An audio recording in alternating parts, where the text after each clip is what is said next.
You are watching and listening to Chris and Leicester Till I Die TV on YouTube and your favourite podcasts. Right, Chris.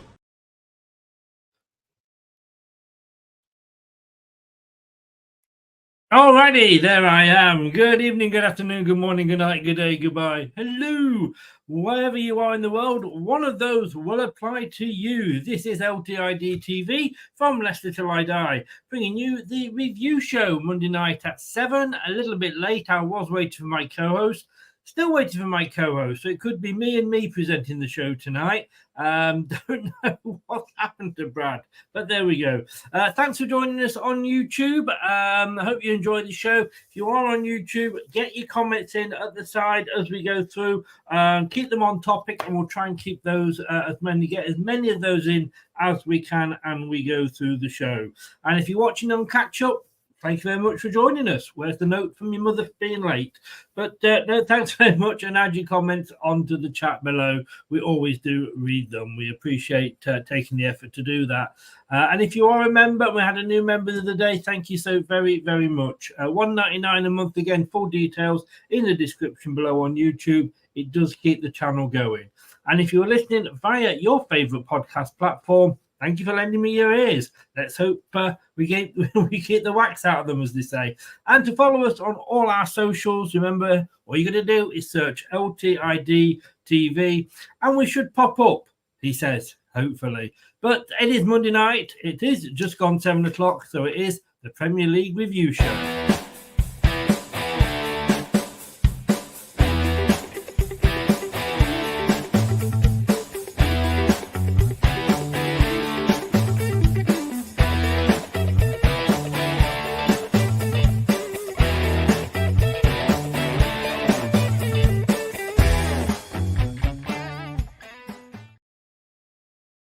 Yeah, it's all going a little bit ticked up this morning, or this evening, I should say. So let me just try and do this in a way that will work.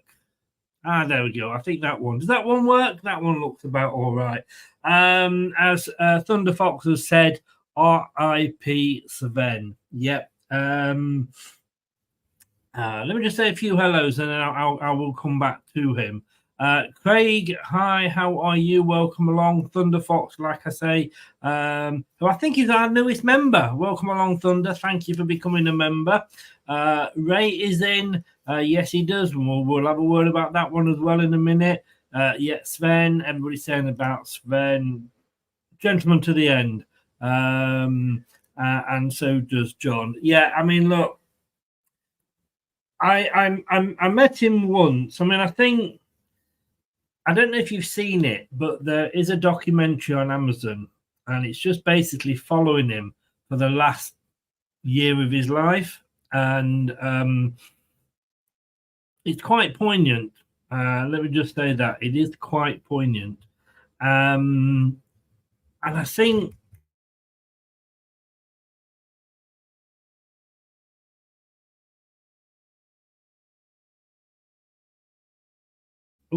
because he was our manager for a while. I think the internet is playing up as well. It's going to be one of those shows, isn't it? Yeah, he was England manager for a while. I remember him when he came. Yeah, well, we were in a bad position, weren't we, when he took over? And he turned it round, nearly got us into the playoffs that first season. It didn't work out for him at the club. I don't know why. These things happen. That the buzz that he brought to the city, and of course, nearly bringing David Beckham, if it hadn't been for Victoria not fancying Leicester allegedly, who knows who might have ended up playing for us. He did go on a bit of a spending spree, didn't he? But look, I can remember one night I took my son Simon down to watch a game. It was a night game, and by the time he'd done all of his press work and everything, he came out very, very late. It was easily sort of coming up to midnight, and there's a few of us still waiting to sort of meet him, have a picture taken. I never got my picture taken with him, but I did take a picture of my son with him. And do you know what? He was a gentleman. He was even at that late hour, he had time for everybody. And Doug messaged me and said about this. Oh, I've just watched the Amazon documentary a couple of days ago. I thought, oh yeah, I must watch that. Of course, heard today that he'd passed, and I watched it. It doesn't touch on his time at Leicester at all, but gentleman to the end. Gentleman to the end. He was a bit of a workaholic. I mean, he had a bit of a joke that, if there was a job going in a chip shop, he'd have applied for it. And he probably would. And he admits, he made a few mistakes. Mexico job was one of them. But it is what it is. He likes working. He hated being out of work. And who knows, but for a few metatarsal injuries, we may have done better in the World Cup. But he got us to 3 quarterfinals, 2 Worlds and the Euros. So he was popular. I think he was popular.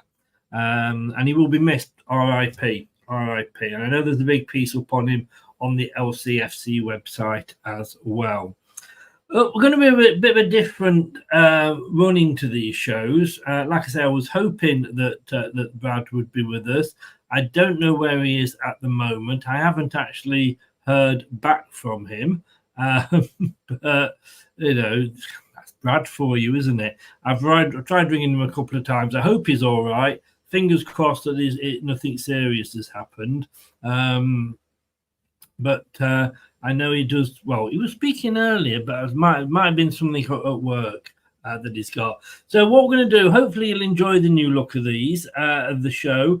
We're going to, first of all, just run quickly through the whole weekend's results and have a quick chat on each one of those, not very long, and then we'll go into more detail into Leicester against Fulham. Yeah, we'll have to. It is a Leicester channel after all. So we won't unfortunately have Brad's analysis because Brad's not here to give his analysis. So and I don't tend to go into I can't go into as much detail as he can. But anyway, let's have a look at the weekend's results, and here they are. And there were some surprises. I think that is fair to say. Let me just make this a little bit bigger. Now that's made it smaller. There we go. So on the Saturday, we started, and it's on the Sunday there, with Brighton and Hove hosting Manchester United. I thought I was going to do well here because I had it down for a draw. And I thought, hello, this is okay. But it wasn't to be. It wasn't to be. Just get this up here. Talk about a late winner. It was well into Fergie time, wasn't it? 2-1 to Brighton, and they stay joint top of the table at the moment. 2 games, two wins for Brighton. And I think with Brighton, we all tended to sort of go, well, if they got rid of the Zerbi, who'd done them well, they, got rid of this guy, and they brought this guy in from America, and I apologise, I don't know his name. And of course, American coaches, it's always the Jesse Marsh, isn't it? And that sort of character off the TV. I know it's only 2 games in, but nobody's laughing now. Manchester United, again, don't know what's going on. I can't believe I'm still talking about Manchester United as if they're in a rebuild position.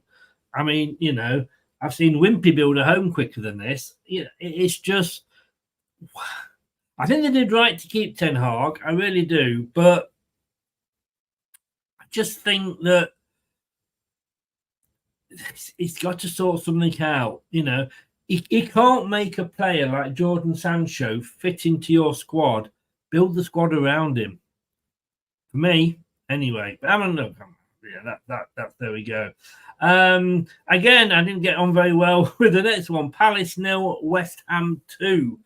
A pair of second half goals from Thomas Souček and Jared Bowen gave West Ham United their first win of the season. 0-0, I think it was at half time, wasn't it there?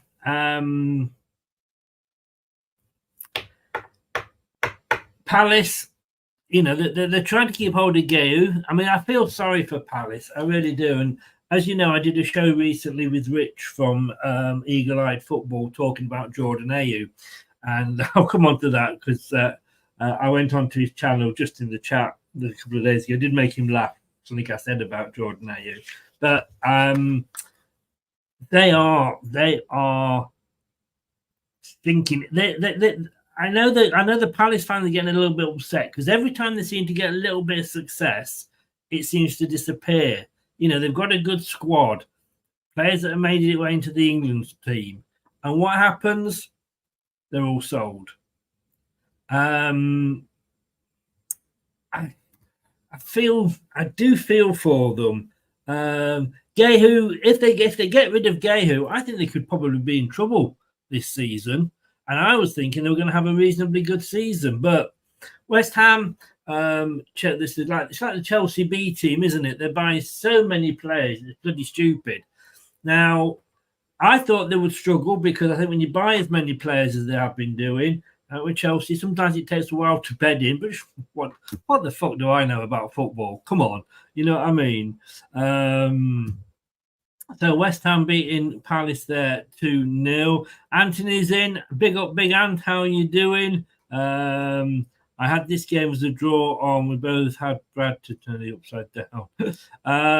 Cooper won't last till Christmas. Well, who knows? Who knows?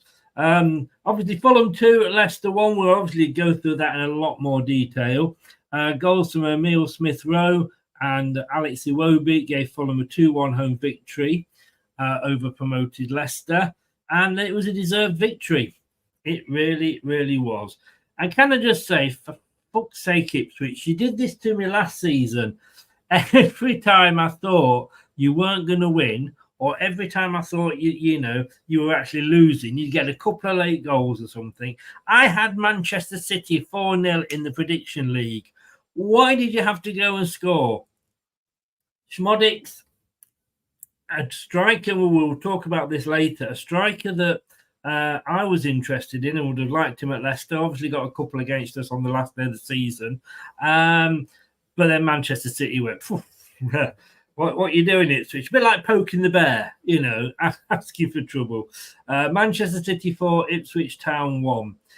Southampton, newly promoted with ourselves, losing by the odd goal to Nottingham Forest for Forest's first win of the season. Newly promoted Southampton's difficult start to the life back in the Premier League continued.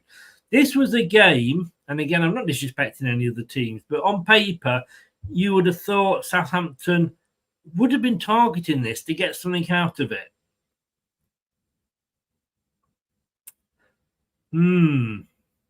But they didn't. But then again, it reminds me very much of our game because Fulham, this was a game when, if you said we'd have played the first two games and got a point, I would have probably said it was against Fulham, but it was against. And Southampton should have been looking at this and hoping to get something from it. And they didn't. It was 1-0. And then Everton. Oh, dearie me. Bottom of the league, Everton. Don't know whether they're going to be bought or not. New stadium. Well, when will that appear? Will they still have a team? Will they have the biggest stadium in the second tier? Hints of more trouble with PSR for Everton as well. Tottenham just ran riot, didn't they? Absolutely ran riot. Jordan Pickford's double error and Song Heung-min's brace gave them an easy win in the end, Tottenham. Second half, it all happened, but yeah, I thought, from what I've seen, and obviously I haven't seen all the games, Tottenham deserved it. Everton, there's going to be a lot of teams down there at the bottom with us, I think. Anthony says, I think Dyche will be the next manager to get sacked. If I'm honest, really.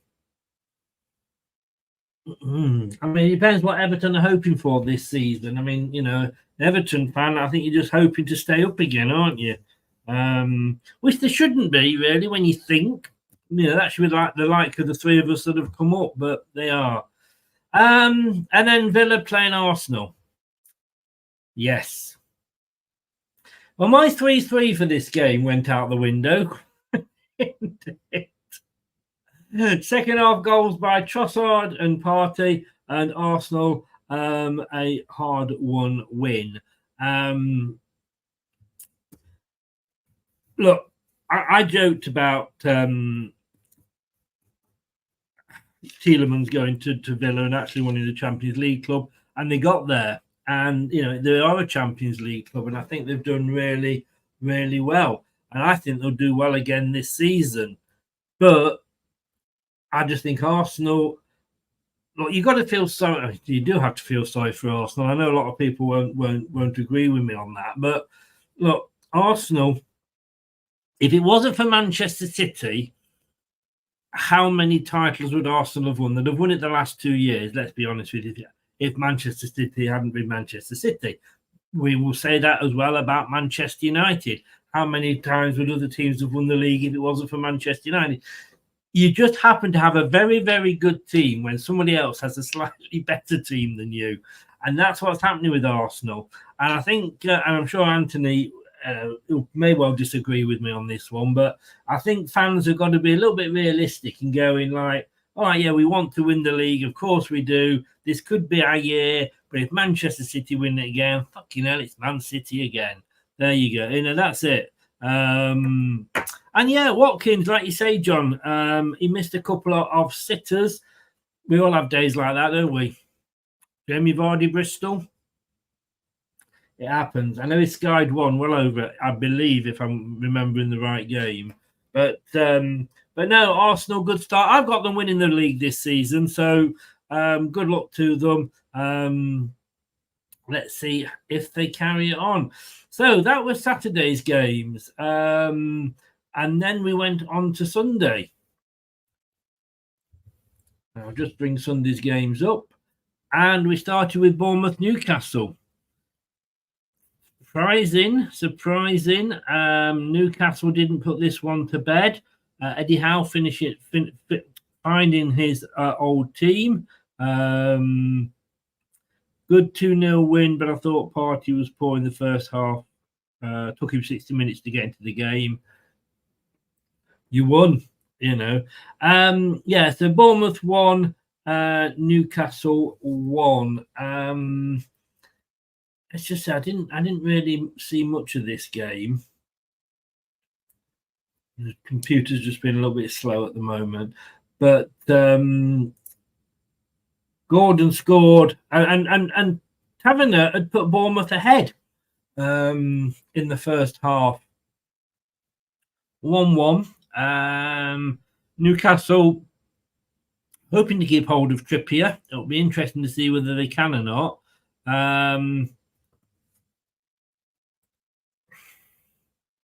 But look, it's about getting the points and getting a point in and not losing. Away from home, a point is always good. You know,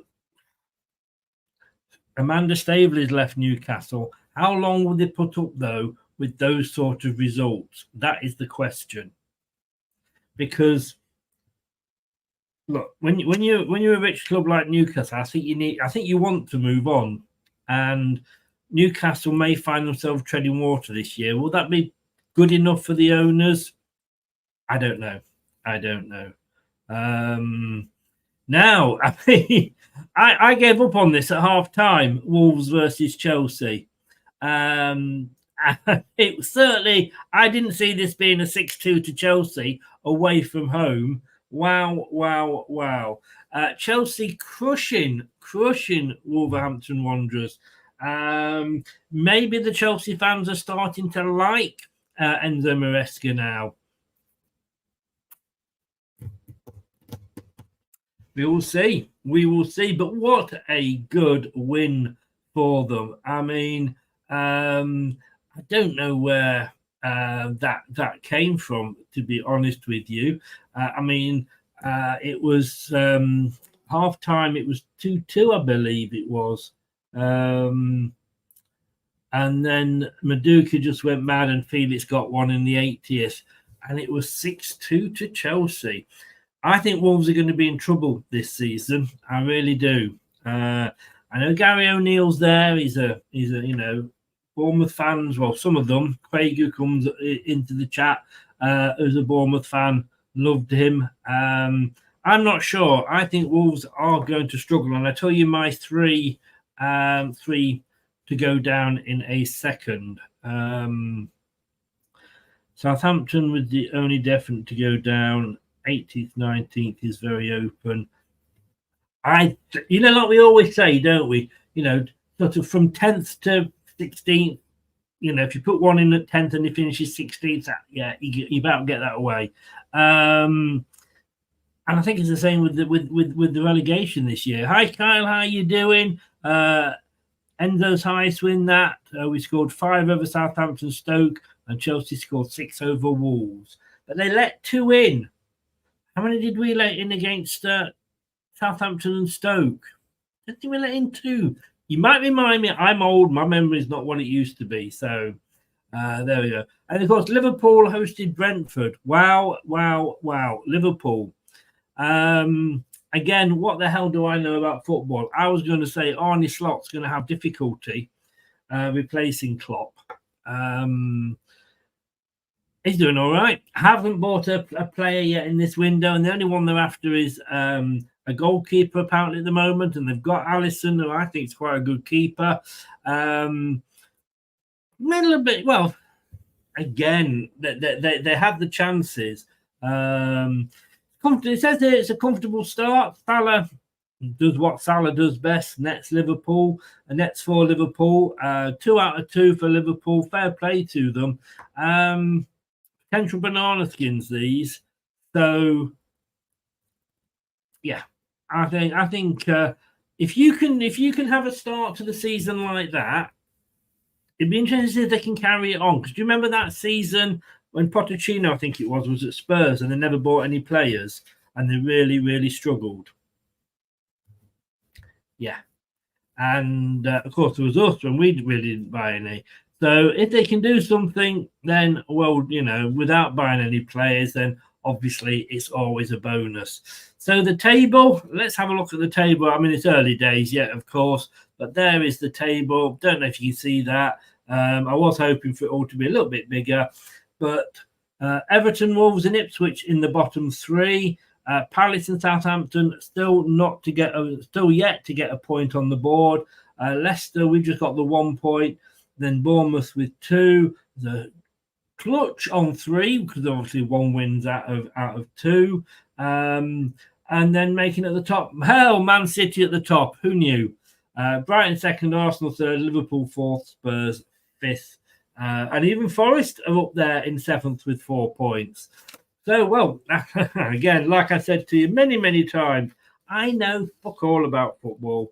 Because my bottom 3, I'm just searching here for the, where it is. I did have it somewhere. There it is. My bottom 3, I've got Forest finishing bottom. Shows what I know. Southampton finishing in 19th and Wolves finishing in 18th. Stop the count now, shall we? Now, Rob Tanner, who I did this with, as you know, did the show with me. He's got Southampton bottom, Everton 19th and Forest 18th. We both went for Leicester in 7th place. Blue tinted glasses, more than likely. But, hey, we're Leicester fans. What we're going to do? Right. Still no sign of Brad, so we'll move on and let us get a on with the show, as they say. It is, of course, like I say, the review show, and it's Fulham Leicester next.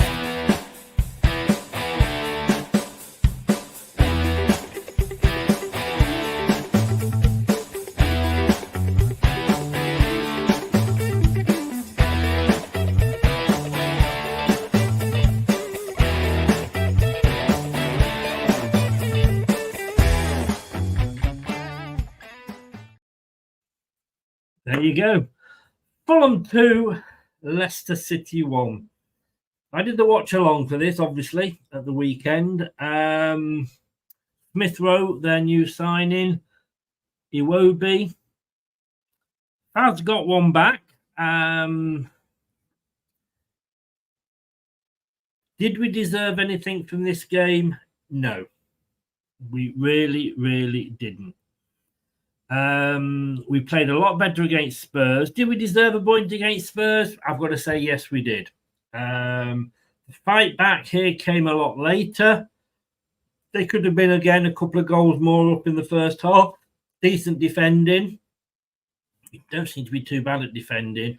2 goals coming down their left, our right. JJ struggling in that position. Do we need to bring Ricardo back, possibly? Interesting. Now, the lineup, nothing wrong with it. Again, he got the lineup right. Well, I just want to say this, by the way, because somebody, when I was doing the league, and I'm going to do a match thought most weeks, and somebody put in, and I don't know who it was, during the watch along towards the end when the final whistle went, looks like we're in a relegation battle. What did they really think we were going to be doing this season? Challenging for the Champions League? We were always going to be in a relegation battle. Why are we surprised? Yeah, Leicester were a great second half against Spurs. Were Fulham that dominant? Look, I tell you what the difference is. And look at this side. Look, this is the side we put out. Always going to be a relegation battle. Let me just say that. Always going to be a relegation battle this season. That lineup was the lineup that started against Spurs, that did very well on the whole in the second half against Spurs before some changes were made. So when I saw that was the starting lineup, I was fairly pleased. It's still early yet. It's only 2 games in. So I'm not going to go way over the top at Cooper. Some of the players I am in a second. I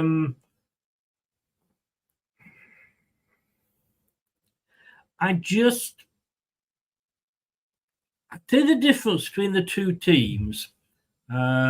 Just bear me 1 second.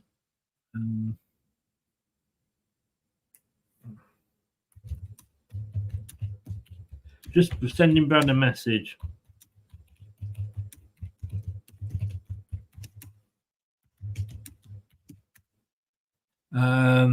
He fell asleep.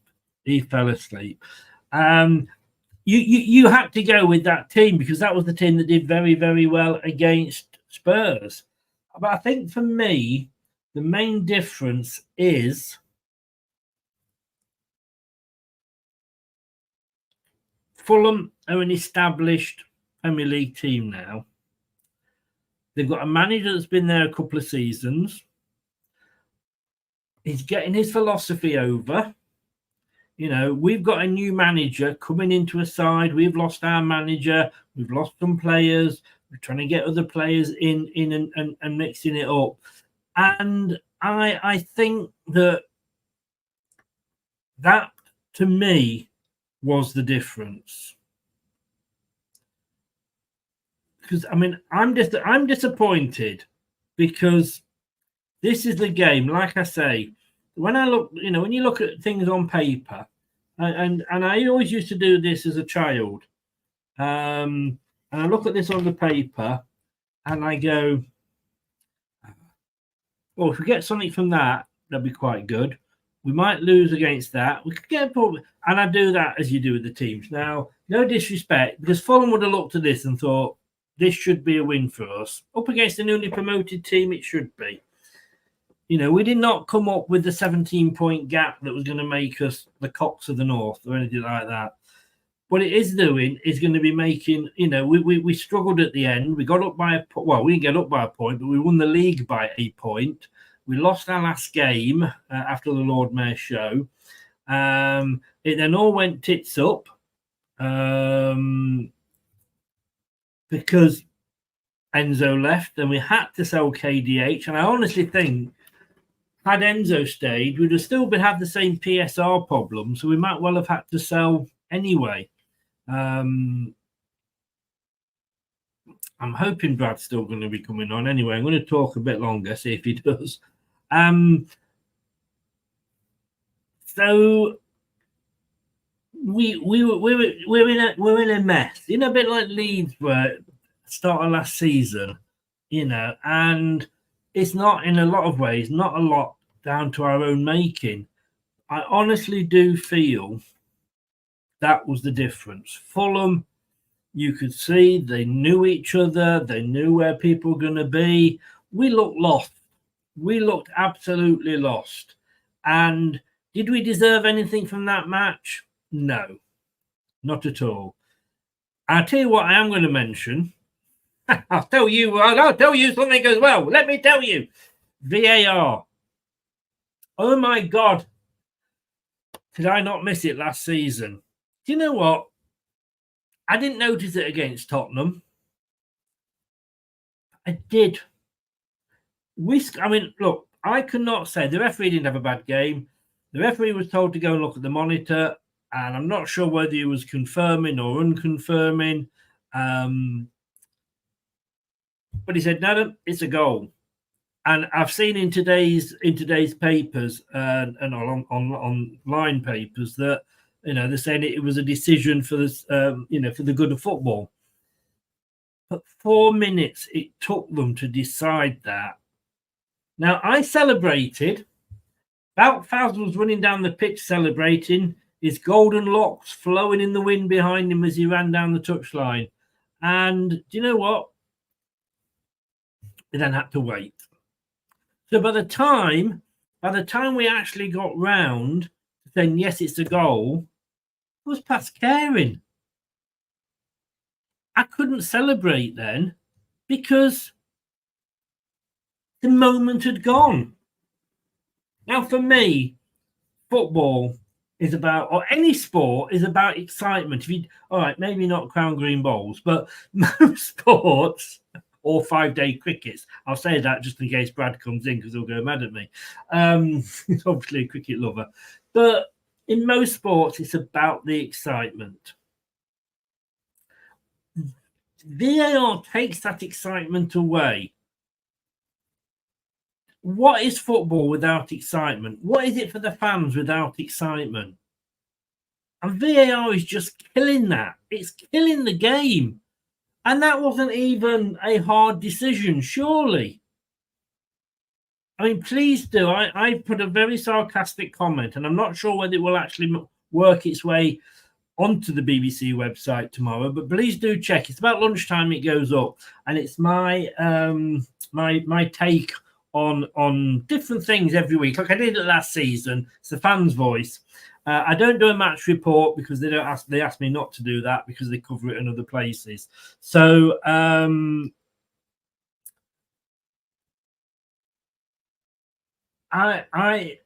just think it was at the end of the 4 minutes. I'm thinking, what the fuck? Have we got the goal? Haven't we got the goal? You know what's going on? And I hated it. I absolutely hated it. Right, I'm just going to put a different light on because that light is now directly in my face, and I'm getting very hot off it. I'll be back in a sec. The Premier League is back, and we've got it all covered here on Leicester Till I Die TV. Subscribe. There we go. That's better. Right, so yeah, really pissed me off. We know we're back. But the match. Let's just get a couple of comments on here.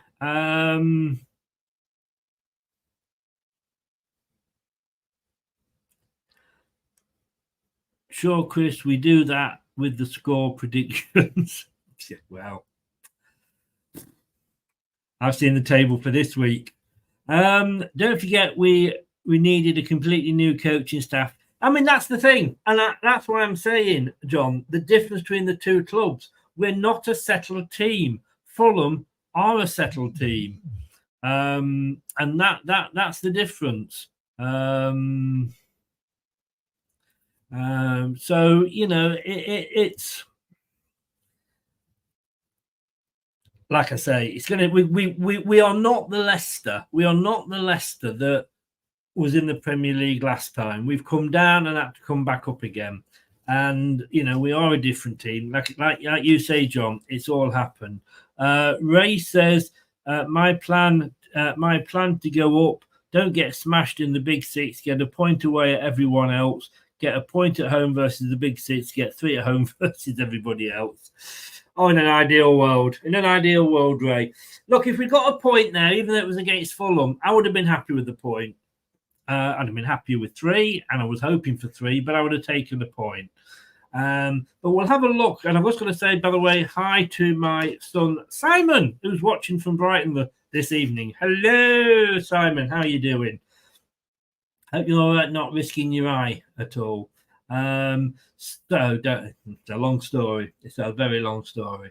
Right, so let me, I'm going to try and get the details up, and we'll talk about Leicester's. We'll look at the stats, because you know me, I like a good stat.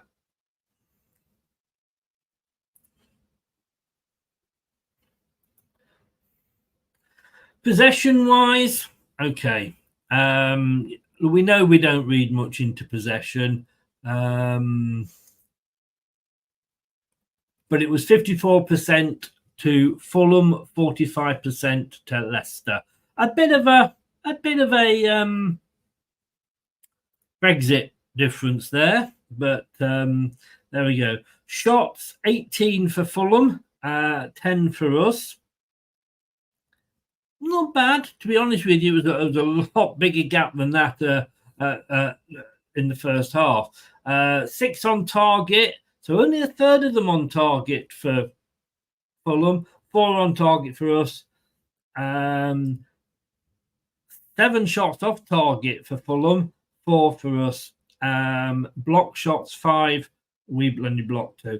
Tell you what is going to worry me when you look at stats like that is 18 shots, 7 off target. Arsenal aren't going to have 7 off target. Man City aren't going to have 7 off target. Ben is agreeing with me. Good God. Hang on, let me make a note of this. 38 minutes. Ben agreed with me. There you go. Well, I agree, Chris, but it will take a few games for the players to get together like other clubs have been playing with each other. Exactly. Andreas is in. Hi, Andreas. And Ray said stay up. Yeah, I kind of worked that out. Yeah, so that's the worrying thing with that stat. You then got Fulham had 31 touches in our box. This worries me. We only had 10 touches in their box. It was pretty much the same for the Tottenham game. Now, to me, that is the worst stat of the whole game because we are not getting the ball in the box. And that worries me. I think the only good thing about that is that, and we'll go through some of the headlines later, but the fact that Cooper knows this. He knows we need a striker, possibly another attacking midfielder. I mean, if it wasn't for Buenete, and I don't know why he went off, but, you know, he did. We'll again go through the substitutions later. But, you know, those are where the problems are. But Cooper, as long as Cooper knows that, that's the main thing, because he knows he's got to target that. Yeah, it is Andreas, indeed, it is. And like I say, if we don't take our chances, you know, we'll go with, you know, Tottenham. Look at Tottenham yesterday, 4 past Everton. Only got 1 past us there. Only conceding 1 goal against Spurs isn't for everybody, is it, Everton? But, yeah, it is all about fine margins. But those things with those number of shots, when you were coming up against Arsenal, when we're coming up against Man City, even dare I say Chelsea, Liverpool, we are going to be up the proverbial without a paddle.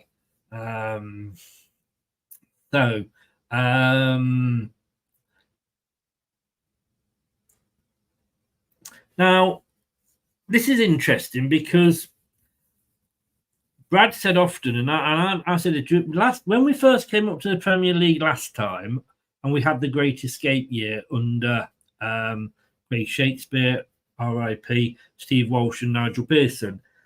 We never lost by many goals. I mean, if we look at that table now, I'm just going to bring the Premier League table up. We are literally -1. Oh, and again, I know there's only 2 games gone. Yes, but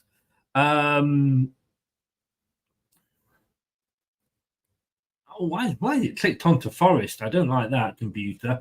Everton already -7, Wolves -6, Ipswich -5. That's what it could be down to. If we get a bit of a run going, we then get the points deducted, it could be down to goal difference. The thing yesterday was I didn't see the fight. I didn't see any fight in that team. Did anybody else? Because to me, there wasn't any fight. The fight that we gave against Spurs in that second half never materialised. We didn't really start playing until way after the 70th minute, despite the fact that we got the goal. And I think if we'd go, 1-1 at half time was flattering us. But yeah, look, we're going to have to start. Going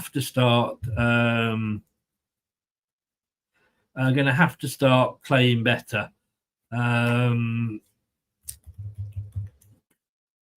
So that side that went down, it was we fought. We never lost by more than a couple of goals all season that season.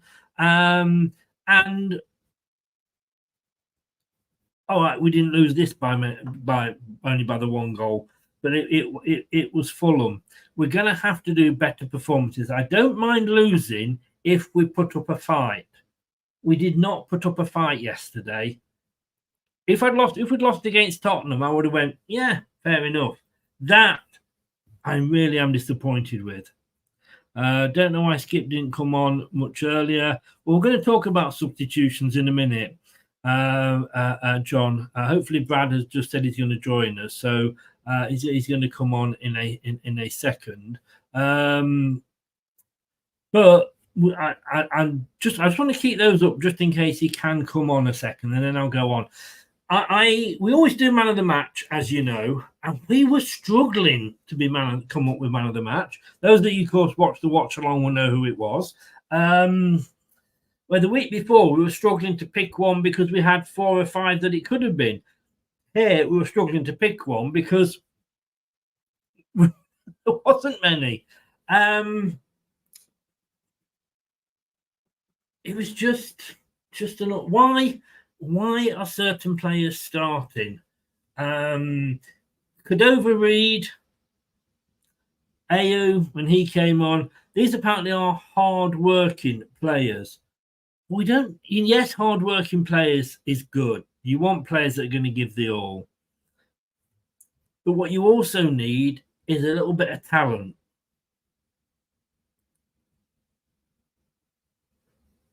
And I'm going to come to the substitutions later, I'll tell you. But I haven't done this for over a couple of seasons since I did this. And here he is. Now, don't get me wrong. I'm not saying that we should all take the piss out of him. But if you want to make any comments about the fact that he's an old man and he fell asleep in the early evening, please feel free to do so. He's going to hate me. Let me just find the right thing. There we go. I'll bring him in. Sorry. 19-year-old Brad. Good evening, good afternoon, good morning. God knows what time zone you're in, mate.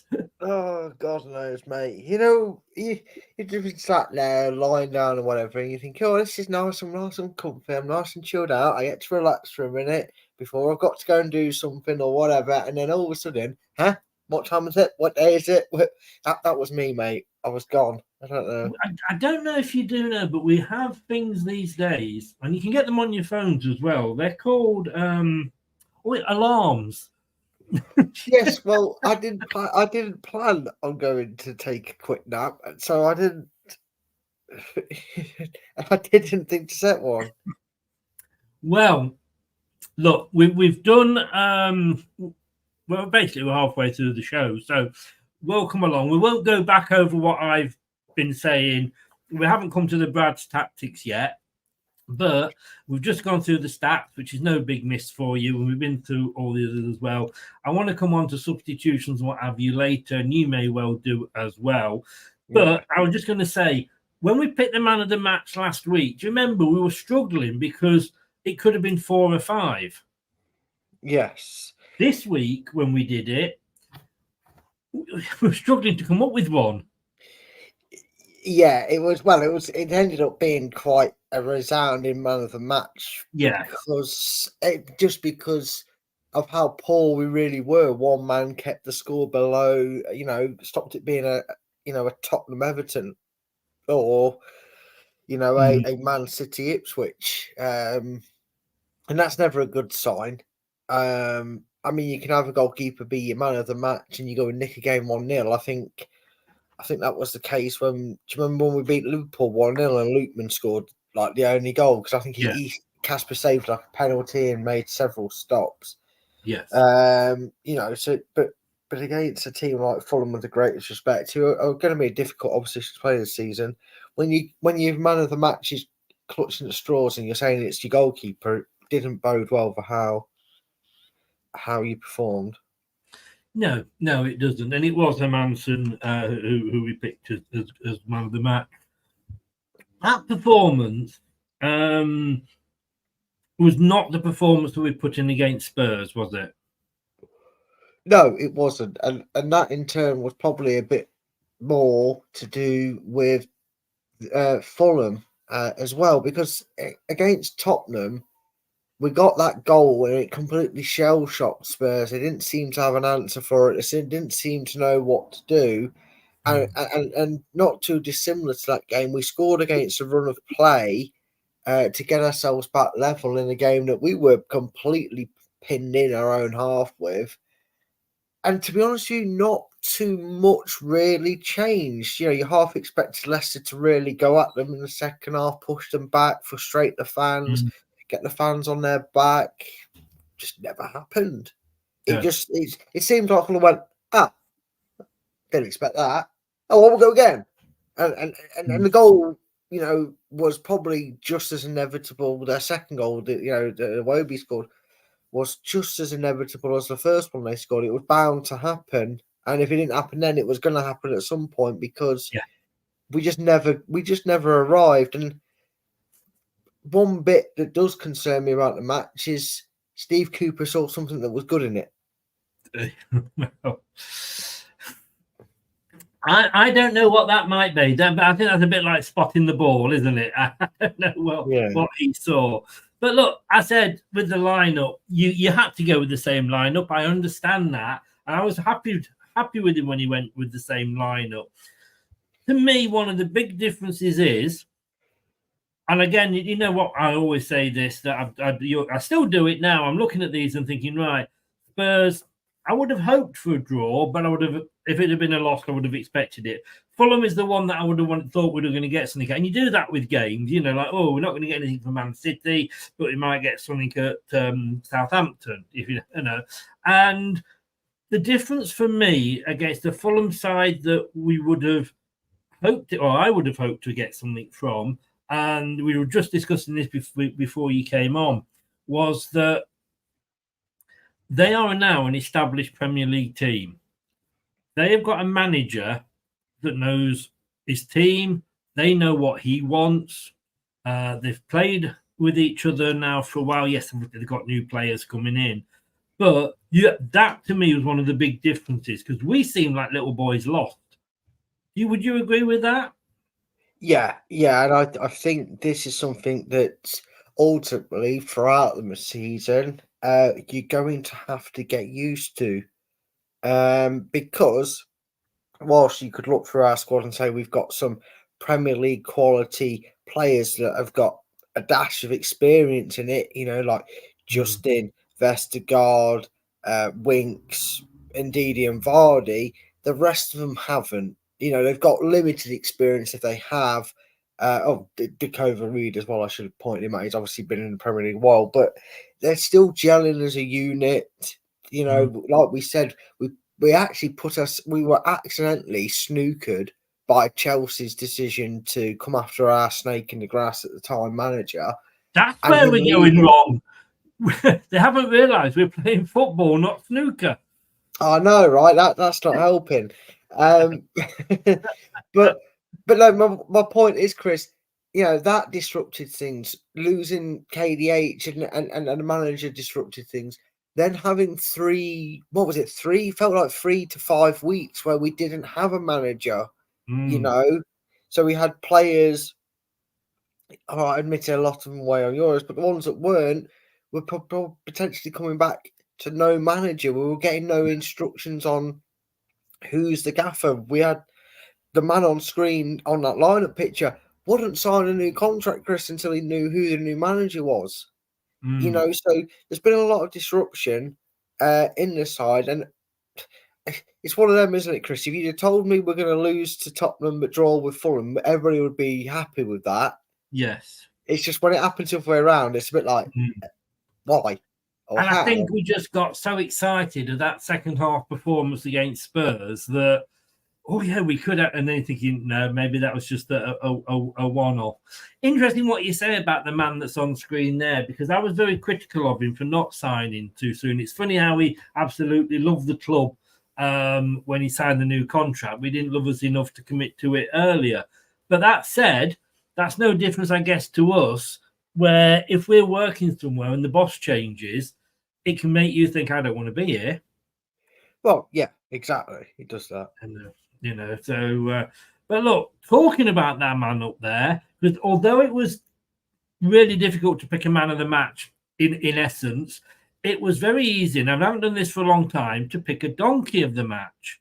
Now, I don't know whether I'd have gone for this one, and I want to talk about him, and I want to get your view on this, because we had Kate obviously came on. I was going to ask Kate on tonight. Well, I did ask Kate on tonight because she was there, but unfortunately she's out. How dare she have a social life? But she was very scathing of Ndidi and doesn't think he should be anywhere near our starting 11. Yeah, and I'd really like to hear or find out as to exactly why. Because if that's the case, then if she's judging what we saw of Winks in that game against Fulham and saying he shouldn't be nowhere near our starting 11. Indeed. Yeah, you know, no. Yeah, sorry. If she's saying that about Ndidi, if she's saying Ndidi played that poorly against Fulham, that he shouldn't be anywhere near our starting lineup, then Winks shouldn't be playing. Yeah. Christensen shouldn't be playing. At the end of the day, there's an I. Well, there's two I's in Ndidi, but there's no I in team. Hey, hello. I know there's one I in Ndidi. I looked at the name. But my point, Chris, is if he had a bad game, who else had a bad game? Are they not good enough for this team? Did they not make mistakes? Because we were poor. I mean, we had Christensen and some other who was colourblind, apparently, couldn't see what colour we were playing in. So to throw a player under the bus in that manner, I just don't get it. And I almost don't care for the opinion if you're just going to throw one person under the bus. Did he have a good game? No. Did he have a noticeably bad game? We all see it differently. Not to me.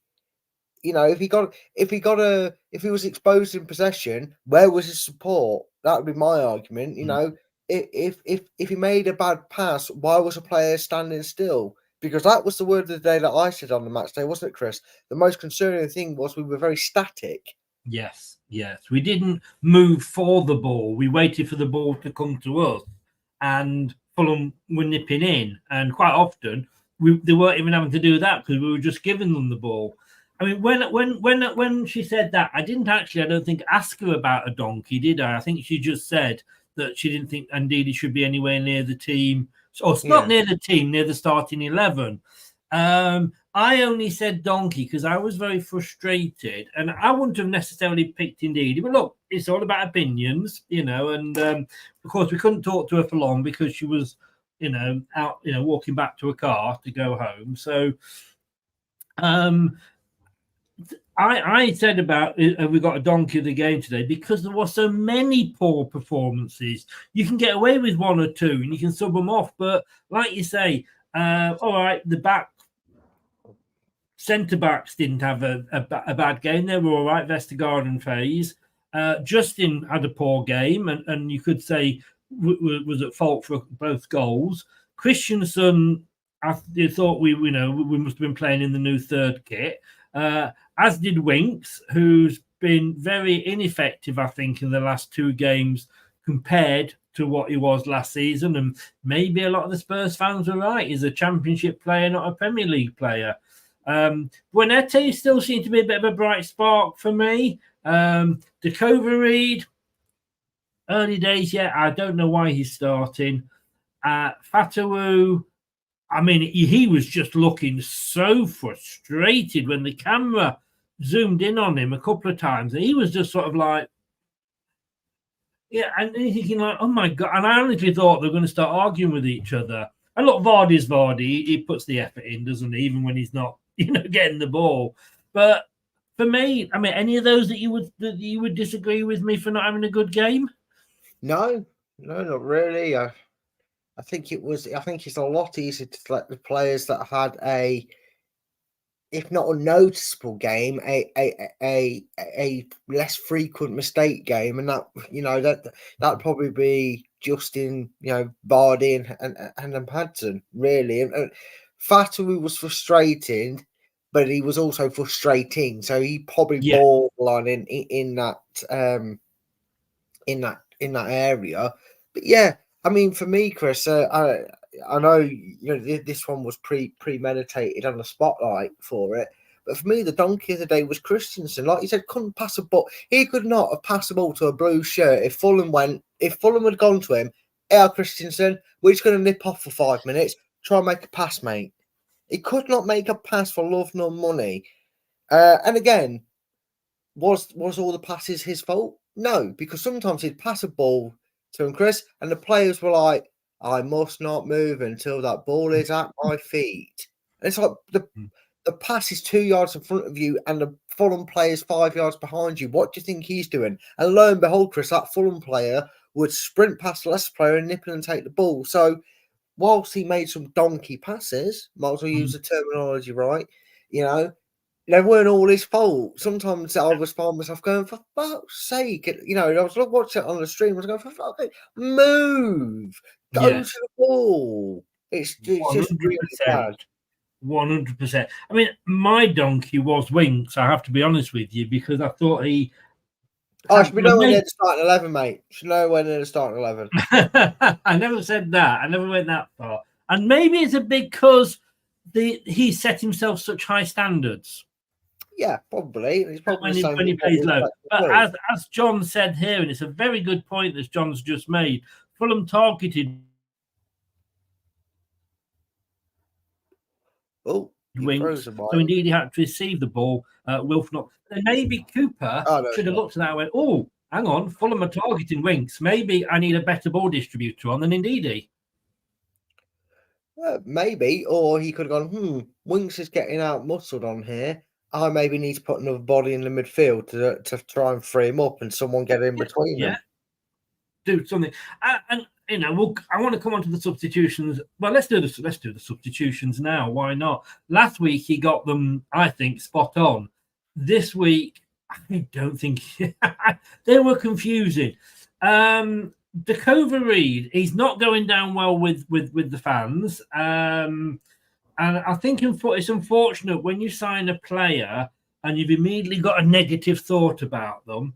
And I think a lot of people have with him and AU, then it's hard to get over that, isn't it? You immediately start to say, they're not going to be any good, they're old and blah, blah, blah. Not his best game. Unless he was taken off after 63.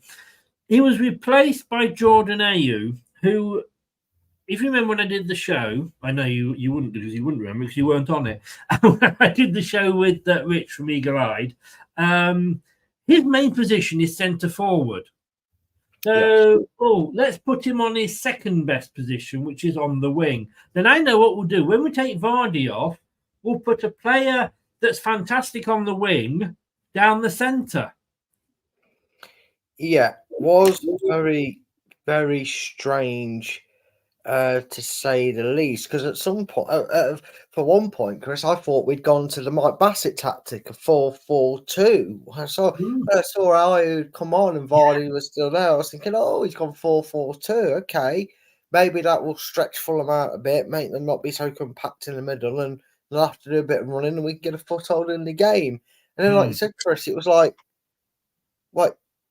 Are we doing the whole square pegs round hole sort of things here? Because we're putting players on that I could maybe understand in like a transition if you're saying really need to get Ayew on because he's had no minutes and I want to get him playing, but Mavridi's only just started doing his warm up, so I need to give him 5 minutes. I'll put Ayew on, put him out of position for now, and then when Mavridis comes in, he can go in his position. Yeah, I can get them pre-organised. That's fine. I could go with that. I could understand that. That would be fine. But it's the fact that you're going, if only we had a centre forward to put on for Vardy. What do you mean Ayew's been on the pitch for 10 minutes? I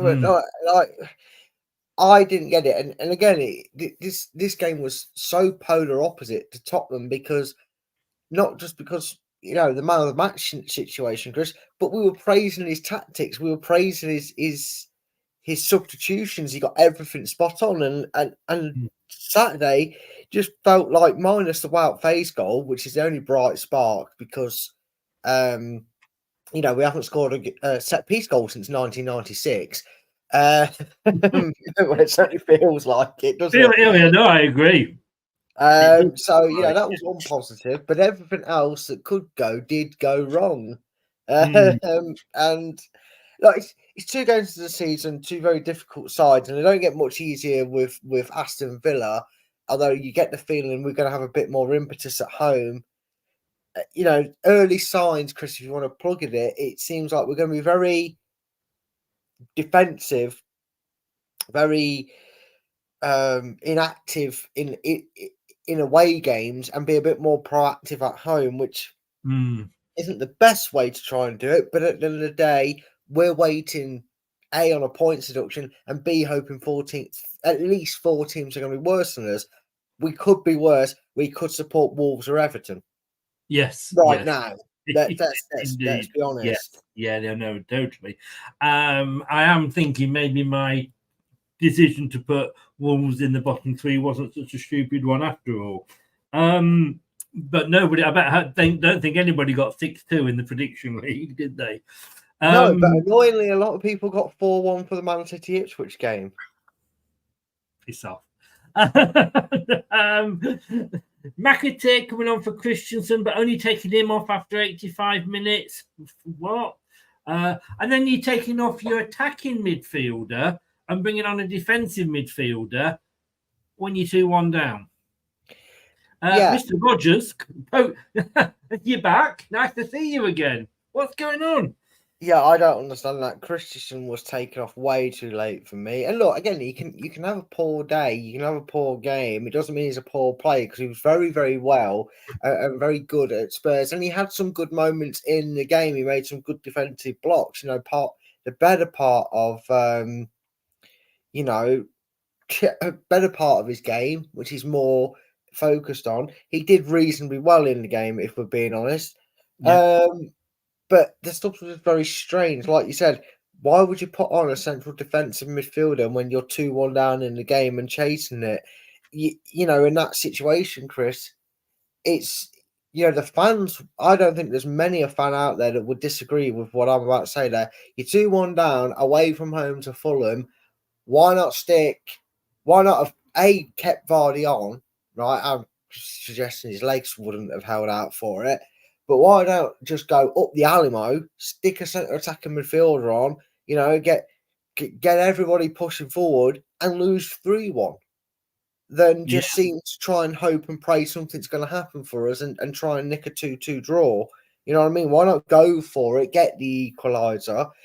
Because you're telling me them players you could put on an attacking sense don't have the brain cells to do a defensive-minded job if if we do go and get the equaliser, you know what I mean? Yes. I mean, Skip looked okay, to be honest with you, when he came on. In fact, he could have actually squeezed. I know he was only on for 20 odd minutes. He could have squeezed man of the match from me. He did play some good balls. But, like I say, defensive for attacking. The funny thing is now, here, Easy Gaming said, I think AU did okay, helped a lot by holding the ball up. Last night, I was on YouTube, as you do, and Eagle Eyed Football were live. So I went into the chat because in the preview that I did with Rich when he was talking about AU, and he said what he will do is he will hold the ball up for you, as indeed Easy Gaming is saying there. He said when you need to slow the game down, or if you need, like, you're under a bit of pressure, he will get a foul for you. He might even get a penalty if it's in the penalty box. He was on the pitch less than 60 seconds, and his first touch of the ball was touching it as he went over and getting us a free kick. I'm like, yes. And I went on and I said, Rich, 60 seconds he was on. I said his first touch, he fell over, got us a free kick. He was pissing himself on the show. But, I mean, again, that has its uses in the game, doesn't it? Yeah, it does. And look, there was obviously a reason why we were going after a 32-year-old and not someone young up-and-coming strikers to come and, to build in the ranks. Not just because he's Premier League experience, but like Rich said, what he actually does. And sometimes you go for a player, not because obviously we want him to chip in with goals. That's obviously his main job. But we need someone who's going to be a bit of a nuisance. Somebody who's going to maybe be able to take the ball from inside, just inside their half, get it to the edge of the box and give us a goal-scoring creating opportunity. Because he might not get the assist if we go and score from it.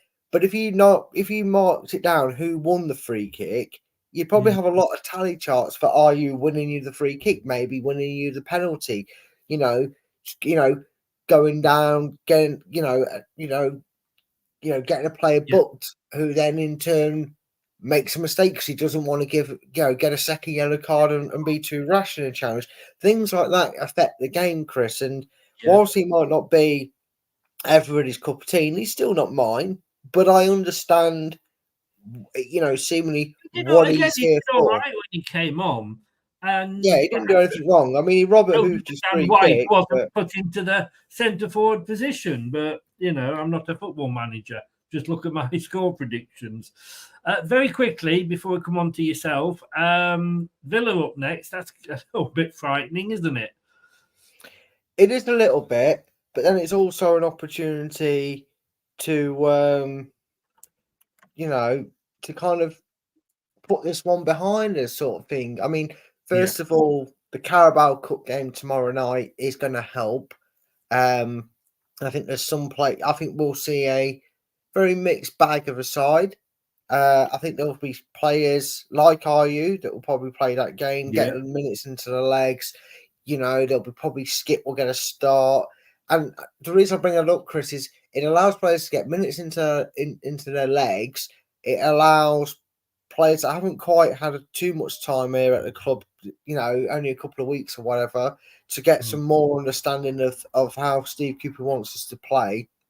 Yeah. And it's just an all-round good experience. And Villa, look, they're a good side. They're a Champions League side. They don't look like faltering this season either. They were unlucky against Arsenal, in fairness, in that game. Sloppy bit of keeping for the second goal. But that aside, Chris, it's going to be a difficult game. And if we're being realistic, apart from teams that are in and around us, every game in the season is going to come with some form of difficulty, whether it's Tottenham at home, Fulham away, you're talking, we've only probably got a handful of teams that we should be looking at and really expecting 3 points from. Yeah. And this is another game, Chris, that for me, I will take a point but a win needs to be on the board sooner Yeah. rather than later. We can't go too much longer by hoping we get a point because we know I will panic by the time we travel to Arsenal at the end of September. Well, I won't be panicking because I'll be honest with you, I'll be sunning myself on the beach in Australia by that time comes around. But I will be keeping an eye on it because after Villa, we've got Palace and Everton. Yeah. So and those are the games that we need to really target on that. But very, very quickly, because I'm going to come on to your bit. Tielemans, a yes or no? Do you give him a good reception or not?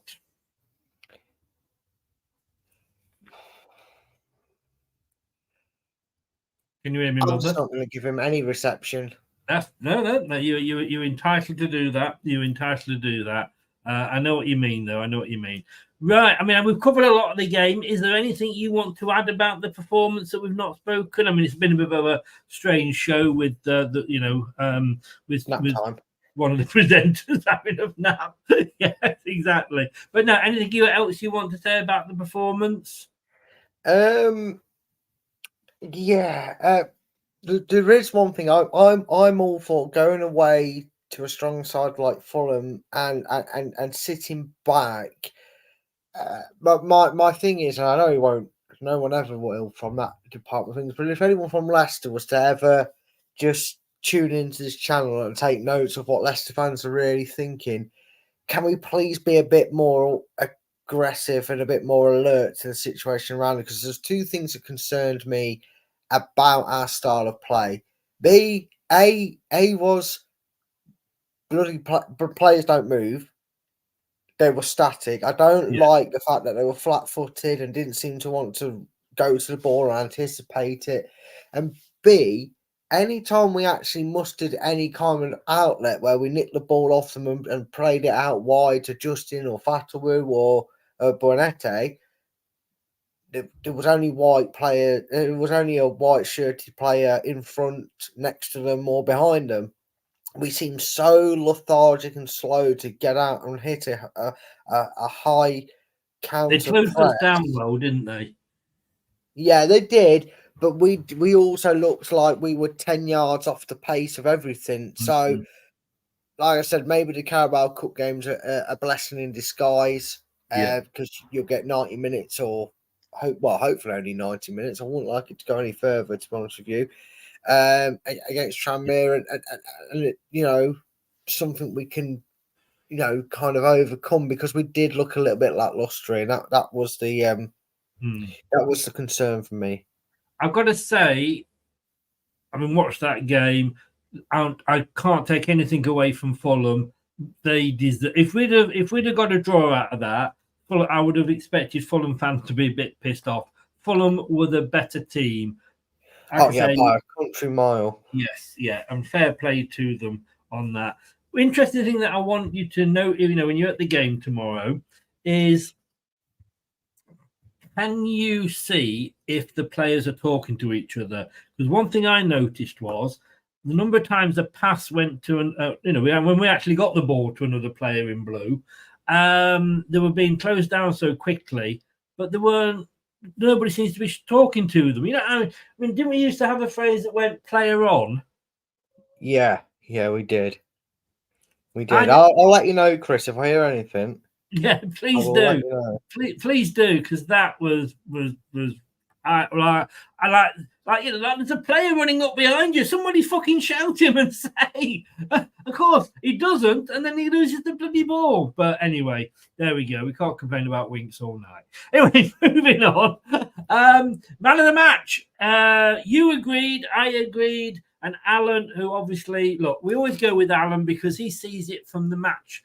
Because he's at the match, so he sees it a lot more than we do, obviously. So we do tend to sort of go with him. I was really hoping that he wasn't going to pick Winks today for this one, because he is one of his favourite players.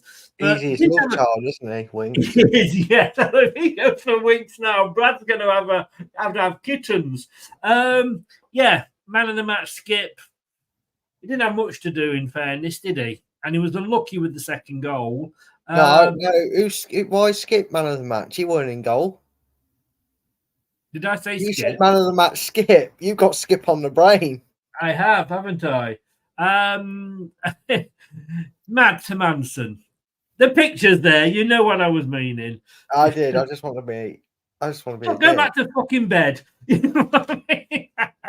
That's it now. You buggered on. You woke me up. I'm being a smart ass about it. Yeah, I think he just edged it, didn't he? Yeah, he did. To be honest with you, like I said, when you get that pampered, and to be honest with you, if you want to take maybe one positive that we can carry over from the Spurs game, yes, there were some bad passes that gave Fulham chances to get in behind us, but we dealt with them, the majority of them, well. He did have to make a few good saves, and he was very good and alert to collect the ball in certain attacks that Fulham had, but. Yeah. He was cursing himself at conceding the Iwobi goal because it's one of them that he on another day, Chris, it doesn't hit the bottom of the spy and goes behind him. It hits his leg and goes out for a corner, doesn't it? Or it falls kindly to a Leicester player, or the ball goes dead, so he can jump on the dead ball and it not cross the line. So that aside, Chris, because you couldn't really do much else about the goals. No. It didn't also have, it wasn't, again, we're not talking about a 30 chances, 20 on target, and a Madsen made 17 saves, but he was also the reason that when the defence did switch off, we didn't concede a third, a fourth, and a fifth. Yes. And he came out a couple of times, once in particular, to take it off a guy's foot. So well done. Team performance, I thought he was being a bit generous here. I think we both went 4, didn't we? Well, I went 3. Oh, you went 3, that right. You were being a real bastard, weren't you? I wasn't quite such a bastard. But I thought 6 was generous, but fair play. Like you say, he was there. And something I meant to ask you while you were just doing your bit here. John says, do you think that Mavididi, Skip and Ricky P need to start the next league game, not the Tranmere game, the Villa game? I think yes, for all of those, to be honest with you. I think them players will definitely play against Tranmere in the cup game. And it would be nice. I did say, Chris, I feel like the wing backs and the wingers will get rotated in and out throughout the season because they all offer us something different. Personally, for me, after 60 minutes, I would have said, right, Justin, get on the left. Christensen, get on the bench, mate. Come and take a seat. Yeah. Ricardo, go on. And maybe even vice versa with Bobby Dekova and Reed and Mavididi. But unlike Cooper, I'd have actually played Mavididi out on the left. Yes. Not up front. No, I would. But I would imagine, I would like to see them all get a run in the team. And you feel like, especially someone with Ricardo Pereira's quality. But I feel like if Mavididi and Skip are to be potentially longer term prospects at Leicester, and fair play to Ricky P for all his loyalty he's shown us over the years. I'm not questioning, but I'm talking in age and maybe the length of their contracts and the inevitable thought that if we go back down, which one of I would suggest that Ricardo Pereira wouldn't be up for a second season in the Championship. You want to get them playing, you know what I mean, Chris. You want to see them playing and going with it. I think, John, I agree, John. All 3 of them should probably play on Tuesday. And I do as well. I think for me, Mavididi definitely starts over Dekova Reed. I would have said that for the last 2 games, to be honest with you. Skip, he's got to replace Ndidi, hasn't he? Because can you drop Winks? Probably not, because you would hope Skip and Winks would play well together as they did when he came on. And you've got to have Buenetti on because you need an attacking midfielder. And I don't think that is Ndidi. And I'm not saying, because he's bad, but I think Buenetti is a better attacking midfielder than Ndidi. And certainly with Ricky P, I think he's struggled because Christensen is obviously looks like he's going to be the first choice on the left. So therefore, to fit Justin in, you've got to play him on the right. But he was exposed when the ball went past him. Nobody was covering him back there. And I think Ricky P's experience would count. So, yes, I would definitely go for all three of those starting. Right, are you up for giving some points out? Only if they get the predictions right. Bum bum. But what do points make? Prizes. I certainly do. The Premier League is back, and we've got it all covered here on Leicester Till I Die TV. Subscribe. Do subscribe. It helps the channel. 3,900, I think, is the next target. We're going to go and try and go for 4,000.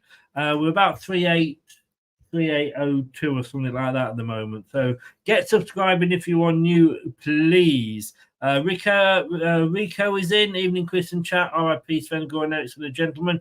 Indeed. And Doug is in. Hi, Doug. How you doing? Thanks for what we said earlier. And if Brad wasn't supposed to come on early to speak to me as well, because he was having his OAP nap. If Brad can stay on after, I'll have a chat with him about you, Doug. Anyway, here we go. So this is going to be interesting. Man of the match and player ratings. I'm going to let you go first as your punishment for coming in late. Let's start with let's start with our man of the match, shall we? I'm going to make probably a very obvious standout man of the match number here. He was my man of the match. Like I said, whilst he wasn't making ridiculous amounts of saves, for me, Madsen, I'm going to give him a 7. Okay. Don't sound too cheerful about my decision making there. Yeah. I was going to give him 6, but I'm thinking 6 might be a little bit unfair. What's a Segu? Is that the Spanish rating? Yes, it is. I'm probably going to agree with you and go 7 because he did come out a couple of times, and I think we would have probably been worse off without. Well, obviously, if we did a Luke and didn't have a goalkeeper, we'd all be worse off, wouldn't we? But you know what I mean. He did, and he is, like you say, he is the man of the match. And I think if you give him a man of the match, unless it's really bad, you're going to give at least a 7. Now it's going to get interesting. The Great Dane, or one of them.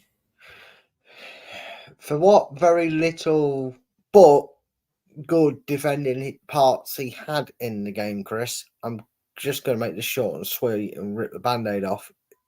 2. Wow, really? Yeah, Chris, he couldn't pass a ball to a white shirt. He was out of position so many times. He was out of position that many times that Fulham just thought they'd not bother putting a man on that right-hand side for them because they didn't need any, because they'd just be able to walk over there and get themselves in space. Yeah, 2. And I was a bit worried. I had my pen hovering and I didn't want to write it out because I thought I might have been being harsh. I've gone 4. Oh, I think you're being too nice. I guess that. Can I just say, last time out, Mads got 8s from us and Christensen got 9s. So, well dropped off the cliff for you, wasn't he? Let's see who's up next, shall we? The other Dane. Don't think he had a bad game as people seem to want to make out. I think he was very reliable. Got his head on things. Again, Fulham kind of, again, in contrast to sort of how it was with Fulham, with Tottenham game, had to deal with a lot of aerial balls from set pieces, mainly corners. Got his head on things. didn't really notice him do anything too awfully wrong, apart from maybe passing out the back and maybe get the ball away, because I feel like everybody did, if I'm being honest Yeah, with you. exactly. I'm going to give him a 6. Well, don't be so apologetic, because I've given him a 6. Basically, because I don't think he did anything bad. Yes, he may have given the ball away twice or played the ball out to somebody who was not the best player to do it, but everybody was doing that, and he certainly wasn't one of the worst culprits. So I've agreed with you with 6 there. He got 8s and 9s last time. Now then, this wouldn't have been the defender that you thought was going to get onto a corner. About phase.